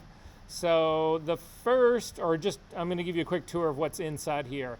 The first one up at the very top is the images that we're going to work on for split frequency. So it's split frequency images. These are our in-class working images. Then if you take a look underneath this, there's a PDF that says high pass frequency separation. I want you to ignore this one for the second right here. There's another one for mixer brush settings. I want you to ignore that and we're going to get to all of them today. I'll explain what they all are. As you go down, there's some skin brushes and skin textures in here. We are not going to deal with any of these today. You don't need them. And then finally, there's this split frequency non-destructive setup. We are going to go through that as well. But then finally, the ultimate guide to split frequency separation technique. The thing that matters about this, it's a PDF. If you actually open it up, the only thing that really matters in here, this will walk you through and explain basically what I'm going to walk you through and explain right now. But what this has in it are the 2 recipes that you need to use to actually do your split. So just keep this in mind, because we're going to go through the split and show you how to do it. The part that matters is this right here. So if you take a look at this, matter of fact, I'm going to just launch this so I can show it to you. Until you get really good at this, you're going to have to refer back to this recipe over and over and over again to know how to do the split. It's somewhat confusing, but again, the recipe is right here for you. You can't miss it. So this is what I want to show everybody. It's right down here. It's this thing right here. This is the recipe to actually do the split work. This will make sense in just a second. However, the thing that matters about this is that depending on whether you are working in 16-bit or 8-bit, the recipe is different. We are only going to be working in 8-bit, so we are going to be using this recipe right here on the left-hand side. If you are working in 16-bit, you need to think, that's fine, you can do it, but you need to use a completely different recipe. You just remember that part of it. Is everybody good on that part? All of us are working in 8-bit so far for the most part. So I'm going to stick with that. That's what I'm going to demo to you and suggest that you guys keep going on with that on this, okay? So just remember that these are here. So if you don't remember all of the steps to do the split, this is where you go to just get these recipes. Are we good on that? You can Google this too. It'll come up, the same thing will come up so anyway. All right, so to do this, to start this, and then I'll explain what the rest of these are. I need you to go to your split frequency images, and the one I want to start with is this one called split frequency retouching image. If you could double click on that one to open this up. It's another one of my green screen images. Has everybody got this? Anybody not? Okay, I want you to zoom in on this. Again, I use the keyboard shortcut, holding down the space bar and the command key to get the zoom in tool. And I want you to zoom into the area right around her nose and her mouth. This is what we're going to actually start to look at here. So what split frequency is all about this? Again, you can read the ultimate guide to split frequency, but I'm going to try to describe this to you in the simplest of terms that I possibly can. What frequency we're talking about here is what they call spatial frequency. So again, you're not going to, well here, maybe I can do this here. I always hate when I go back on a whiteboard and then you don't get to see it in the video. So we're going to take a look at this. So if we were to take a look at this part of this girl's face right here, I'm going to scooch over just a little bit. If we took a look at part of this girl's face right over here, it doesn't have a whole lot of detail in it. It's got a little bit of detail in it. You can see there's a few pores in her skin. There's a little bit of that. But primarily this is color and tone that's over here. And there's very little change as you go through that. So if you take a look at your info palette right here, this info palette, as I start to move across this, it changes, but all of the change numbers, they're incredibly close to one another. Does that make sense? So the frequency of change, the spatial frequency of change looks something like this. Hang on one second.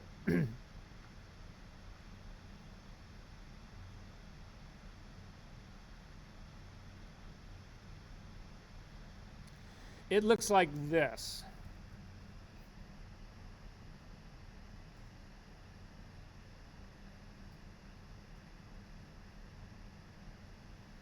This is called low spatial frequency. Again, there's very little variation in it. It's relatively constant. If, on the other hand, you look at this area of her hair, right in here, and I do that same move across this, oops, sorry. If I do the same thing across this, you can see that, sorry. I'm just trying to get a readout on this that doesn't change my image on any way.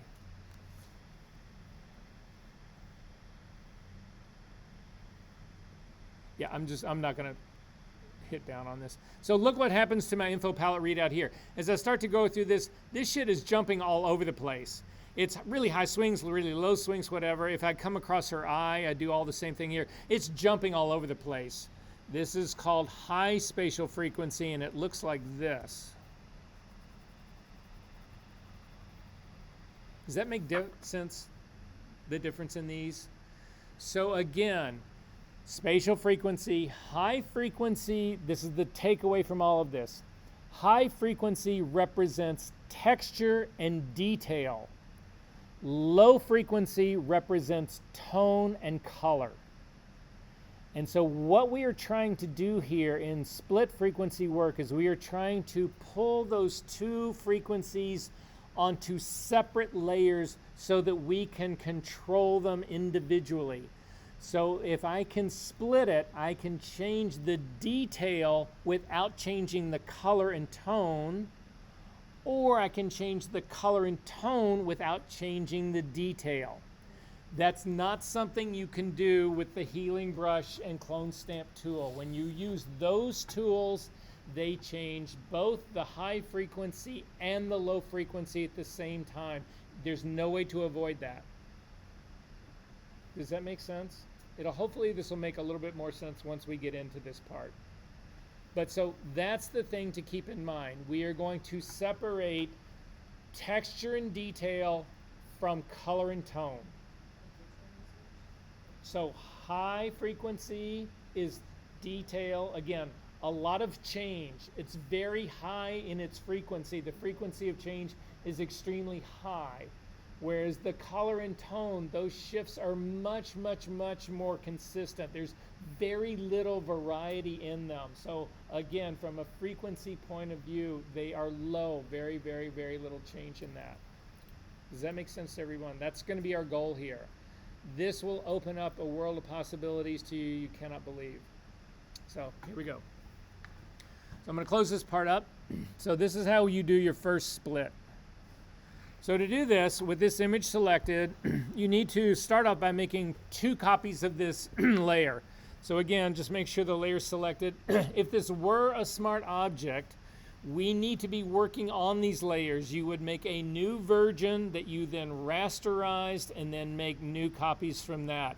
You cannot do most of this work using smart objects. Again, you can have a smart object base. This would be retouching destructive layers up on top, just like we did with our spill removal layers that are sitting on top. We good about this part? Okay, so we're going to make 2 copies of this layer, Command J, Command J. You are going to double click on the first one that we made called Layer 1, and you are going to rename it Low. This matters. You have got to get into naming stuff here or you'll be lost. Go up to the one above it and click on that, and we are going to rename that High. So then you're going to turn high off, turn the eyeball off, and you're going to select low. And then you are going to zoom into this girl's face. So what we are going to start with here, so I'm zooming in. I'm at like 200%, but that's on my screen. Yours should be close, but anyway. I'm going to zoom into this area right here. And primarily what I'm looking at is detail in here. So what do we mean by detail? Well, if you look at all the peach fuzz on her face, that's detail. If you look at the pores of her skin on here, that's detail. It's texture and detail, texture and detail. If you look at all of the sort of the cracks that are in her lips, a lot of that part is detail, is texture, that kind of stuff. So what we are going to do on our low layer is we want to remove that. I don't want to see texture. So we're going to do this using a blur. So I'm going to come up to the filter menu, down to blur, down to Gaussian blur. So now I need to make sure everybody's on the same page that I'm on. You have turned off the eyeball of your high layer and you've selected your low layer. We are blurring the low layer. We all good? Okay, so mine comes up with a radius of 3, and when I take a look at this, I'm going to actually start down I'm going to drag it all the way down to the right-hand side. To the left-hand side. We're going to start and bring this up slowly. So I'm just going to start to crank it up, and I'm going to get up to like a 1. And you can see at a 1, I can still see little fine peach fuzz on her face, whatever. So I have not removed all the detail yet. So once you get to a 1, you can actually type in values here. I'm going to just type in a 2. And a 2 actually gets rid of the peach fuzz part, but I've still got some detail that I'm feeling. I look up at the pores of her skin. I've still got detail in those, up by her nose. I'm still got stuff there. So I'm going to hit the backspace and go to a 3. It's just a quick way to get to jump. You can use arrow keys. You can use the little slider. I hate little sliders, so I don't use them. I'm getting up to a 3 right now, and I still feel like I can pick up detail in it. So I'm zooming around. I'm losing a lot of it. I've still got the lashes a little bit, but not quite so much. But anyway, so I'm going to try a 4 really quickly and see what I feel about that. And in the 4, I feel very comfortable here. I've pretty much obliterated all the detail. I still have tone, I still have color, but I no longer have detail. Does that make sense, everyone? We good on this part? So at a 4 pixel, I'm going to say, okay, again, this is not some magic number. This is all dependent on your image. A high-res image is going to take a higher pixel value radius. A low one is going to take a lower version. Make sense? Okay, so now I've got the low version of this, and that part's great, but now I need to create the high version of that, and this is where those recipes come in. So go ahead and click on the eyeball for your high layer and select it to make it active. So here's the recipe for 8-bit. Remember, 16-bit is a completely different recipe. Once you get these built, then the way you work with them is identical, but getting there, this recipe changes for 16-bit. This is an 8-bit image. You can tell it's got a little 8 sitting right up in the title. So to get to this, you come up to the image menu, down to, so Zoe, did you get your menus to work again? Okay, well, that's okay. Send me an email and telling me that actually happened, and I'll remember it. Okay, cool. All right, so anyway, up to the image menu, down to apply image, and let go. And a dialog box will open up. Your image will actually change. Most of the time it gets darker because the way this thing opens up by default, it's set to a blending mode of multiply. So this is where we're going to start in this. So this is this is the recipe, guys. I'll explain a little bit about what we're doing, but ultimately this is, so what we're basically doing here is that we have the low frequency on the low layer right now. This top layer that we're working on has both. It's got both the high and the low. I only want the high. So to get that, I'm going to subtract the low from this layer, and what will end up remaining is the high frequency. Does that make sense? So I created the low. I've got a copy of it. This copy on top, the high one right now, has both of them in it. It's a copy of my full image. But the process that I'm doing now is going to allow me to subtract the low frequency from this layer, and what remains will be the high frequency. So to do that, click on this layer drop-down menu. You want to pick the low layer. In terms of the blending mode right here, you want to click on that drop-down menu and come down to subtract.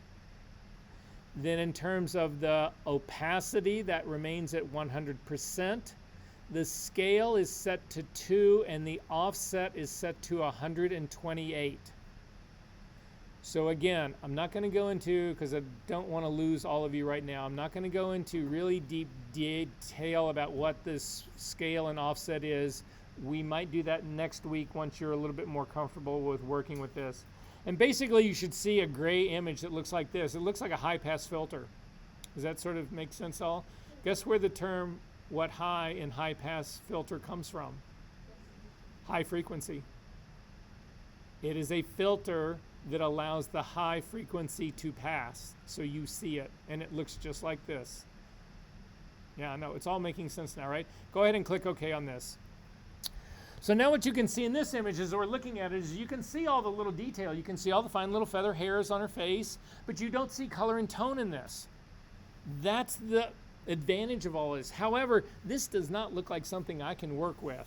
We need to change the blending mode of this. To change the blending mode of this, you're going to change the blending mode of the layer.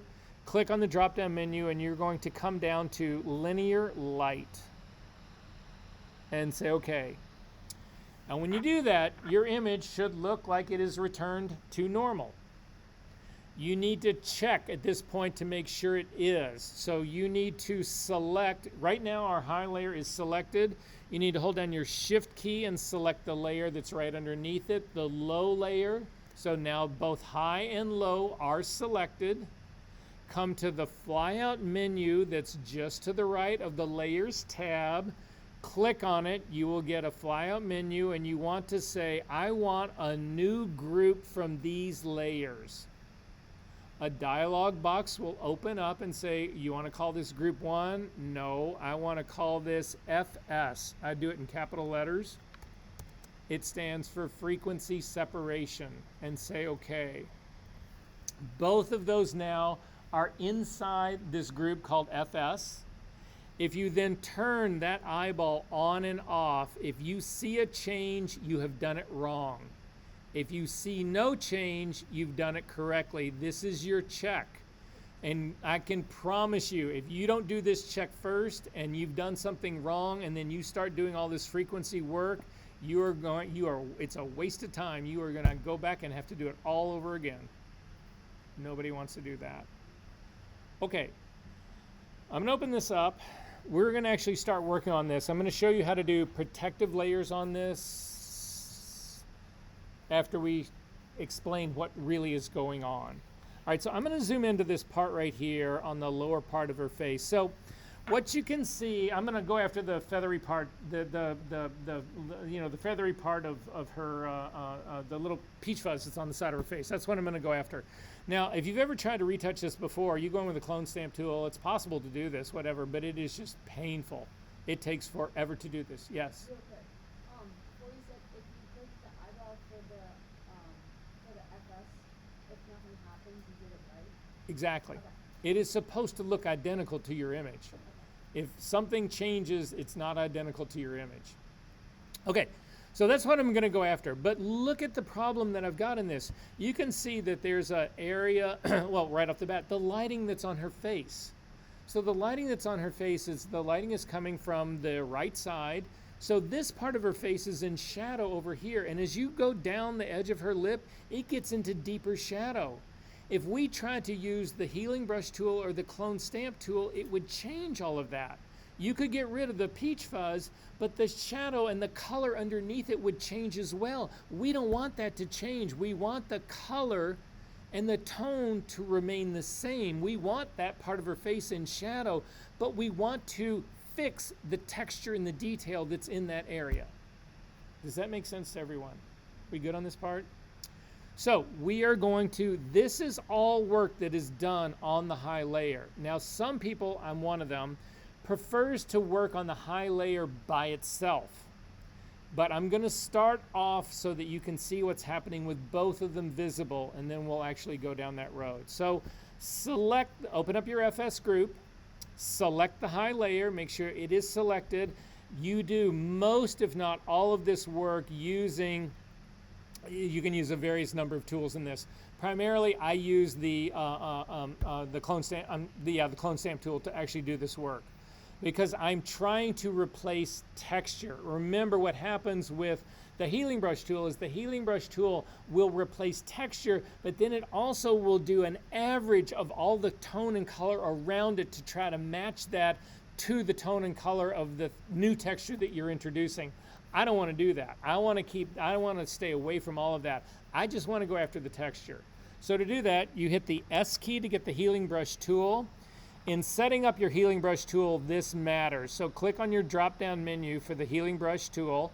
Again, I'm sorry, the clone stamp tool. I'm sorry. It's been a long day. Yeah. Okay. I had my first meeting at 7:30 this morning. Oh, I know, right? And so anyway.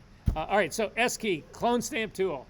Thank you. Between you two, you're going to keep me honest. I love that. There's somebody over here who saved my ass on something and you. So anyway, blah, blah. Okay, so that's what we're going to go after here. So I'm going to make it considerably smaller. What? So again, that's what I'm going to go to set up. So the hardness that you want from this is relatively hard. I typically do mine at 85%.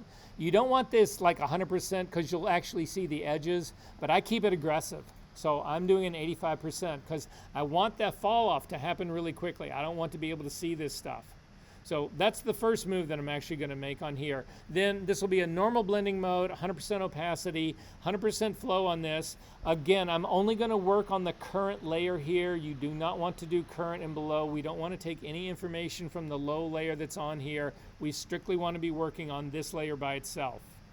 So then I'm going to sample, but what you need to think about when you sample is we are going to take texture from somewhere else on her face, and that's the texture that we're going to put here. That's the problem with the healing brush tool and the clone stamp tool normally, is that they just obliterate this shit. You don't end up with anything left. That's how you end up with plastic skin. I don't want plastic skin. I want real skin just without the peach fuzz. So one of the tricky things about this, though, is that wherever we set as our source, you need to be aware of its depth of field, its focus. So for instance, you can see, if you look on the side of this girl's face, back here by her ears is a very smooth texture of skin, but it's smooth back there because it is completely out of focus. It's not sharp. If you take a look at this area that's more up around her face in here, this area is actually sharp. I can use this to replace. I can use the skin that's got all the little bumps on it. If I want to get rid of those, I can find another place to do this with. But this will replace it and keep the skin looking real. Does that make sense to everyone? All right, so this is where I'm going to go after this. So working on my high layer, I'm going to come into this area right over here. I'm going to make my brush even a little bit smaller. I'm going to hold down the Option key to set this as my source point. And then I'm going to come over here and I'm just going to start painting across this part, just going after the peach fuzz part. You do not need to worry if you get into the shadow of her nose, because again, it's ignoring the shadows and the highlights. It's only going after the texture. However, you can run into repeating pattern if you do this. You need to reselect new points all the time. Another source point, another source point, another. So I'm going to resample in this area for another source point and simply get rid of this, stop and resample, another source point in here. You will notice that I just went right across. She's got like a, it's almost like a really faint mole on the side of her lip right there. You will notice that this work did not change that at all, because that is not high frequency, which is great. I don't want to obliterate the mole. That's exactly what the clone stamp and healing brush tool do in a typical way that you would retouch an image not using split frequency. So again, I'm going to resample and get rid of the last part of it. So now I have removed all of that hair, but look at that skin. Is that not looking like real skin still? Yes, it is. Massive. Is this making sense, everybody, what's going on? Game changer. Okay, we are going to go over to the other side of her face over here. You'll notice that there's a mole on the other side of her face over here. If you hold down your Option key and click on the eyeball for high frequency, you can spot it right there. You can still see it. It does have texture in it. If you continue to hold down your Option key and click on your low frequency layer here, you can also see this in the low layer as well. What has happened in this is that this area has got two problems. It's got a tonal problem, which is in my low layer, but it's also got a texture problem, which is in my upper layer. I've got to retouch both in order to remove this thing. Make sense? So again, I'm going to go to my high layer again. So turn on your high layer eyeball. Make sure that the high layer is selected. And again, we're going to do the same thing we just did, but I need you to zoom into this. Where are you going to pick as your source point for your clone stamp tool? Well, if you do the bottom part between that blemish on her face and her lip, there is no texture in this at all because of the lighting. It is just gone. It is smooth. There is nothing there. That is going to show up because all the area that's around this has actually got texture in it. So you need to sample from the side, either the side to, if we, again, imagine this a clock face, somewhere around the 11 o'clock or somewhere down around the 4 o'clock area to change what's happening here on this area. Otherwise, you remove the texture, and that's not what's going on here. We don't want to remove it. We simply want to knock it back to match the area, the texture that's around it. Make sense? Okay. So, sample this area. Again, working on your high layer, you still got the clone stamp tool. Sample this area that's right next to it and hit that part. You can see it diminishes it a little bit, but you still have the shadow of that. That is now in your low layer. So click on your low layer to make it active. Now in your low layer, you do the exact opposite. This is where you use all of your healing tools. So again, we would use the the healing brush tool. We would use the patch tool. All of those are the tools that we use here, because again, this is now all about tone and color, and this is about blending that tone and color with changes that you make. This is exactly what we want it to be. So I'm going to use the patch tool to actually go after this one. So again, go into the healing brush group, come down and select patch tool, circle this, make sure that you are working on the low layer, and then simply grab this and drag it to the side and let go. Command D to deselect. Look at the quality of that retouch. You have maintained all of the pores, all the textures. No, this is fucking next level. This is, I know, that's exactly what you did. I love the gesture. So Johnny, stand up, do one more just for the whole crowd. Everybody watch really quick. Come on, you can do it from where you're sitting. Come on. Yeah, boom, lacka lacka. Okay, is this making sense what we're talking about here? Are we good on this part? All right, we need protection on all of this work. So imagine that we haven't done any of this. You can actually get there. If you go back in your history to when we created groups, we are going to undo all of the stuff we just did, and I'm going to show you the correct way to protect this so that you can go back in time. So what that means is, if you take a look at the PDFs that I've included right here, this is the split frequency non-destructive setup. This is in addition to the splits that we just did. All we're going to do is make copies of our layers so that we can work on a copy. In effect, we are going to have versions of our split and then copies where we do our work. So if we screw something up, we can go back to the version. Make sense? So in its simplest form, come over to your FS group, select the low layer, and then just hit Command J. That is your protective. It's very simple. Hang on. You're in the split frequency group, right? Select the low layer, hit Command J. What do you get? A low copy, and guess where you do all of your work? On the low copy. So if you fuck something up on your low copy, guess what you have to unfuck it up? The original one, the version that's sitting right underneath it. That part works great. We're all happy until we try to do this for the high one. So the same trick, go up to the high one, click on high copy, hit Command J, and you'll notice that everything gets really crunchy now. So what has happened is that our high frequency right now, we've now hit it a double hit with that linear light level. So we need to undo that part. So again, this is in that PDF.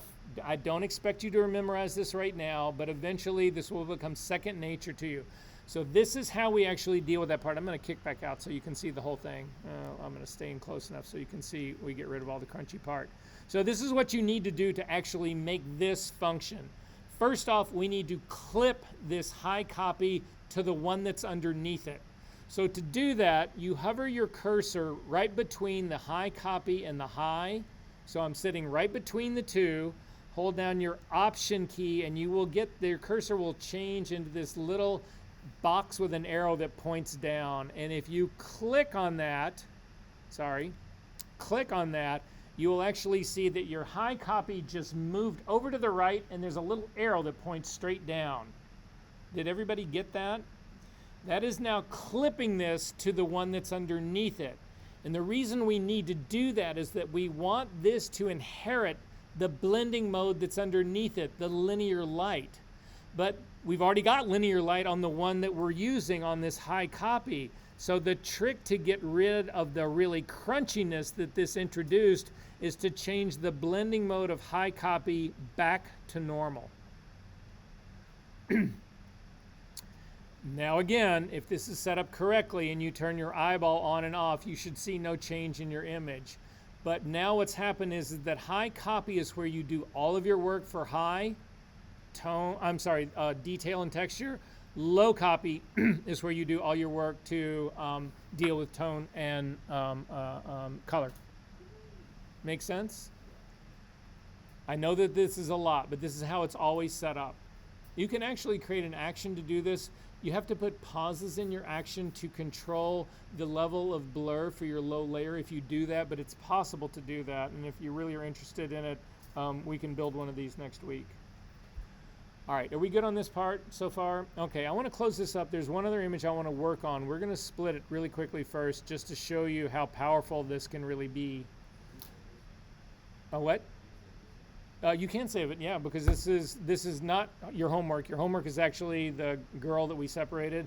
But again, it'll give you how everything was set up. You can refer to it. It's a great reference to have. I would save all this shit myself. I would, but nonetheless. All right, so really quickly, guys, we have 10 minutes or so, 15 minutes to actually pull this off, and we're in good shape. We're in good shape. So I want to go back into the split frequency images, and if you look at the very bottom, there's one called Wrinkled Green Skirt. If you can, again, good luck. I'm just going to say open this, and hopefully you're not going to get a warning that security that a fucking JPEG on a fucking computer is trying to open and doesn't know. What?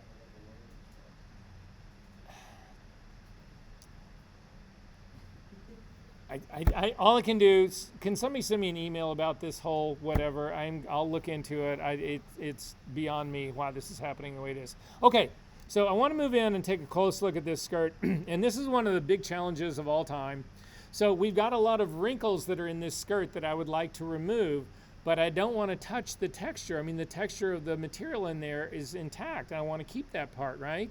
So again, how would you go after doing this? If you use the healing brush tool, it's going to obliterate the texture. If you use the clone stamp tool, it's going to be obvious that that's what you actually did. I mean, this is just a nightmare waiting to happen, right? So I am going to unhappen this. And so we're going to split this, and I'm going to show you the last trick and tool to really use in this kind of work. Not the last one, but you will have 85–90% of all what you need to actually continue to do this work. What you'll be primarily lacking is experience. So again, we're going to start. Does everybody have this image open?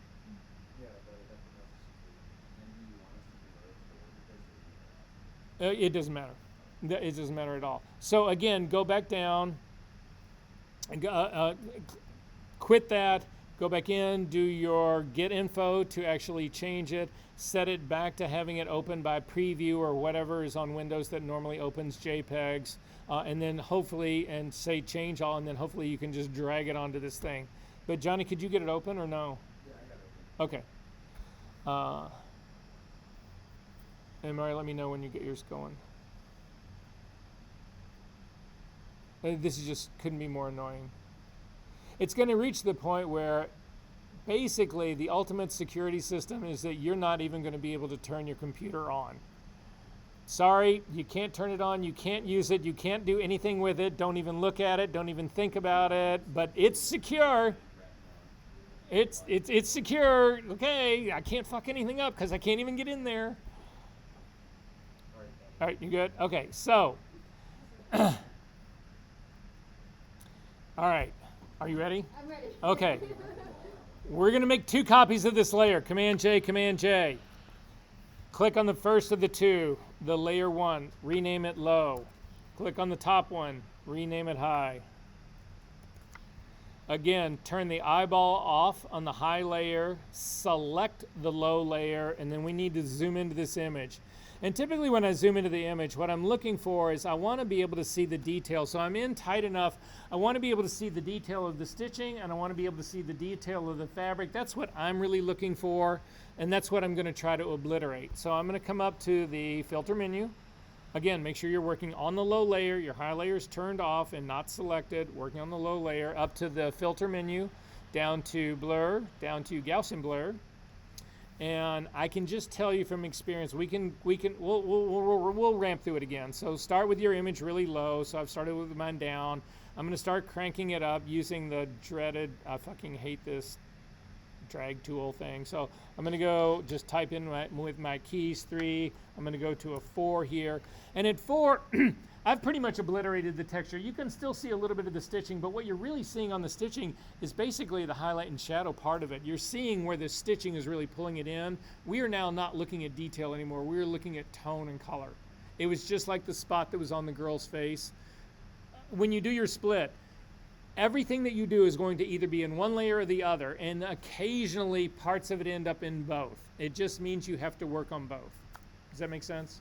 Okay, so that's where I'm going to leave mine. I'm going to go ahead and say okay to that 4. Then I'm going to turn on my high layer. I'm going to click on it to make it visible. And then I'm going to come up to the image menu, down to apply image. In the drop down menu for layer, I'm going to pick low. In the blending mode now, this is now sticky because you're in Photoshop. So it remembered that it was a subtractive blending mode as well as an offset of 128 and a scale of 2. When you restart Photoshop, it's going to go back. This is going to be at multiply again. So just so that you know that this isn't how it's always going to work. And I'm going to go ahead and say okay to that. Now, typically, I would go ahead and make my safety layers here. So I'm going to do that really quickly. I'm going to click on my low layer right now and hit Command J to make a low copy.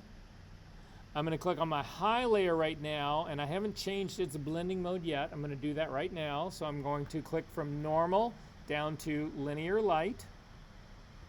I'm then going to copy my high layer by hitting Command J.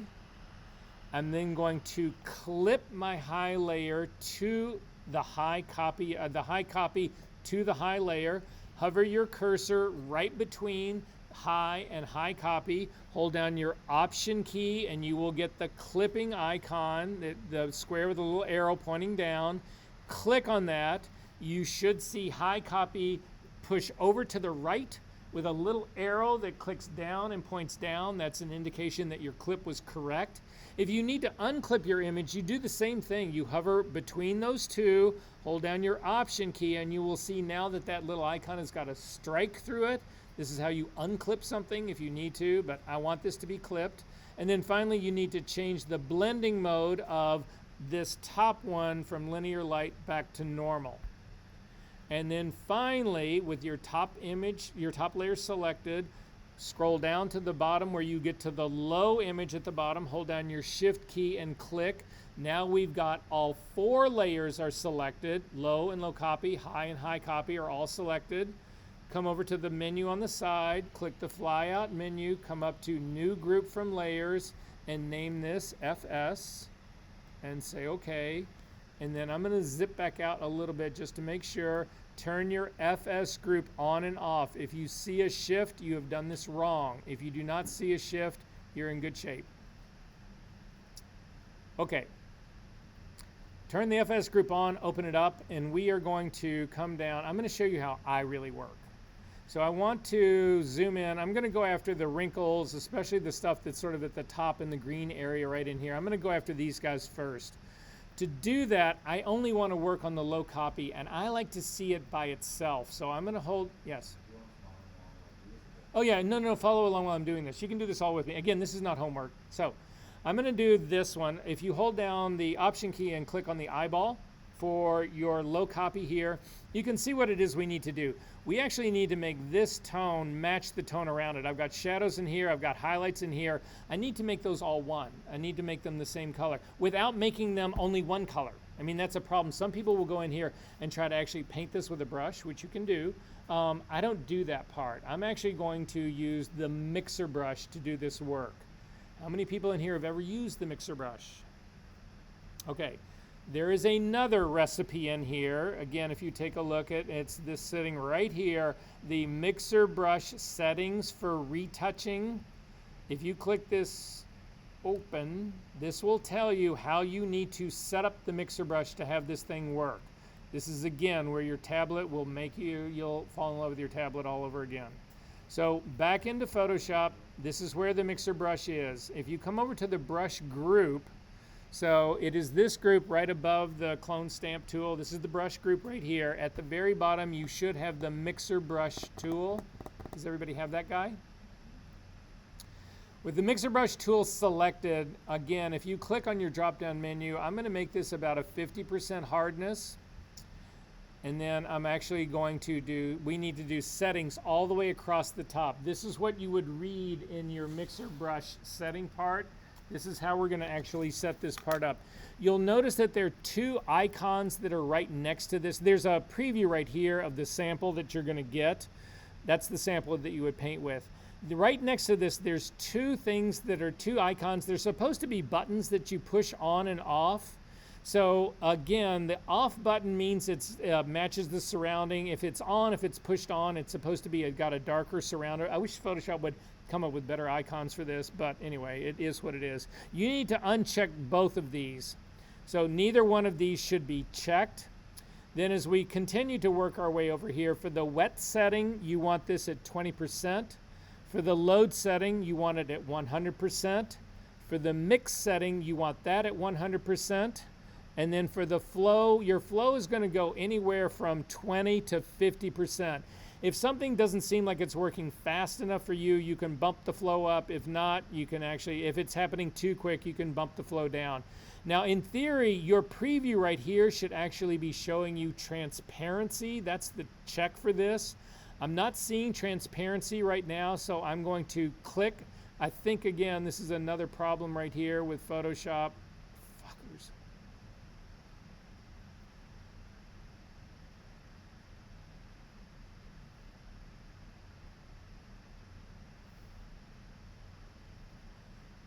Well, both of these are set up. We're going to find out right now if it's actually working. Maybe it's because I don't have my low. Make sure that your low copy is selected.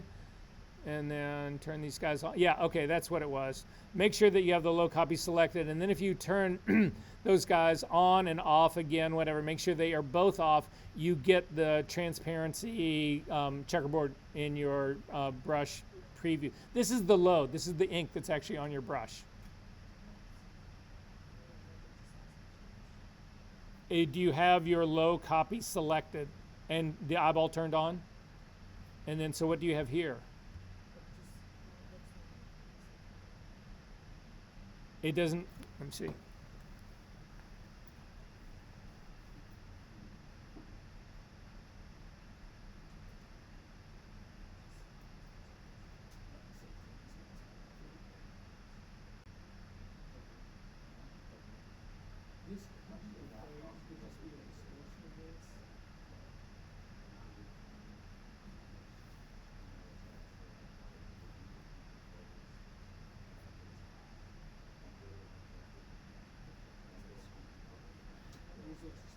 We're going to try it. If it doesn't work, we'll go to plan B.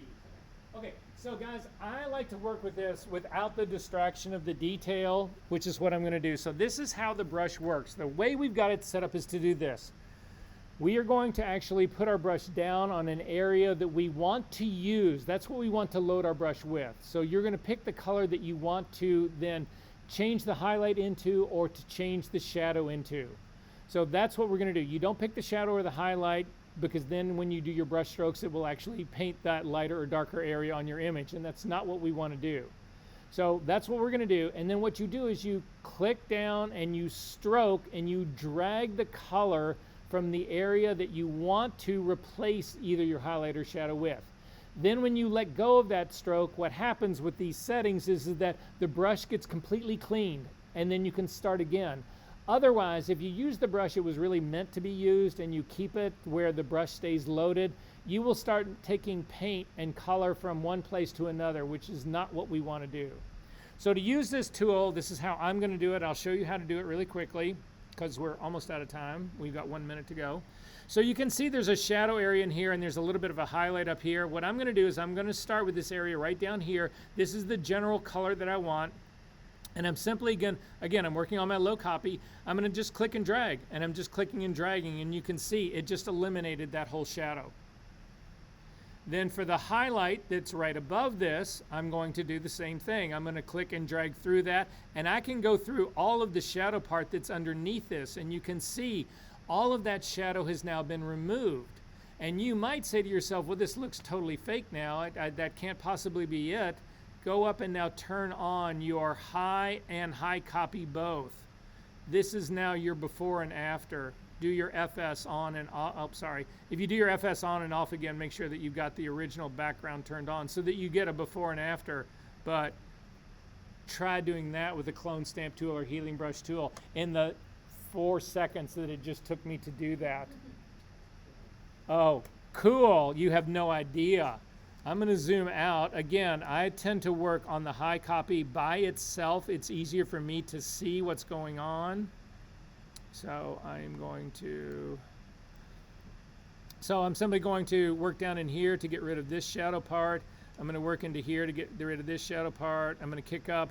The advantage of doing all of this is that using the mixer brush, it resamples for you every time, so you get this real strong variety. Look at the line that's running right down where the seam is meeting, the green is meeting the khaki. You can actually make this tool larger, and you can just do straight lines down this to mitigate those lines that are actually happening on that, and you will get rid of them on both sides without contaminating one or the other. Again, I'm going to come over here, and you can see this is not cleaning my brush because I just brought green over into my khaki part over here. So again, Photoshop has fucked something up in here, and I will do my best research to find out what it is they have fucked up with this. But I really am. I'm at my wit's end of this, guys. I'm gonna at some point. I'm just gonna go back to a previous version of Photoshop until they fix this, because this is a fucking train wreck. But at any rate, that part all works really well. It's not the only tool to use though. So I'm gonna do another brush up here. So it'll be the last thing we do. If you gotta go. I realize we are a little bit late here, but it's this area, the khaki part up here. The mixer brush, if it's not working, and mine's not working right, it's working in some areas, but it's not in others. I'm going to show you how to fix this a little bit more old school. So still working on the low copy, you want to go to a regular brush. So go back to your normal regular brush. So just the regular brush tool. We're going to check, make sure it is a 50% hardness brush. Again, you don't want totally soft, you don't want totally hard. Make sure that it is a normal blending mode. I'm going to leave this at 100% opacity, but I'm going to drop my flow down, and I'm going to bring my flow down to like 5 or 6% in here. So then I'm going to come over to my image. I'm going to make my brush a little bit larger. Then with your hand on the Option key to sample color, watch my screen really quick what I'm going to do. I'm just going to sample a color of khaki that's actually up here, and then I'm just going to start painting across this. I'm just scrubbing across this. Resample, scrub across this, resample, scrub across this, resample, scrub across this, resample, scrub across this, scrub across that part. You can actually do a very similar thing to all of this.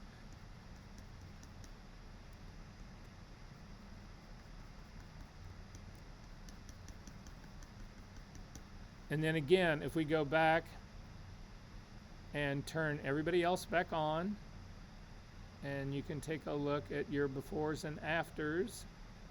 So everybody else is back on. I'm going to zip back out for just a little bit. Oh, wow, I was right. You can bang this thing out in under 5 minutes, the whole thing, wrinkle-free. What was this called? Split frequency retouching. Oh, okay. The thing that we've been doing all afternoon. That's okay. No. It was an easy joke. I'm sorry. That was mean. I didn't mean to do that. Split frequency retouching. That's what it's all called. So again, what we're doing here is that we had split. If you zoom in and take a look at this, you'll notice you've got all the detail of the fabric is all still there. We didn't lose any of that. It's all still there. It's because we separated the texture and the detail to our high layer. And then all we're doing now is working on the low layer that is tone and color. And we're just trying to make the tone and color, we're trying to remove the shadows and the highlights, which are what create the wrinkles. Does that make sense? Is everybody good on this part? I will see you guys next week. Everybody got on the sign in, right? Okay. I don't know. It's too long ago to remember.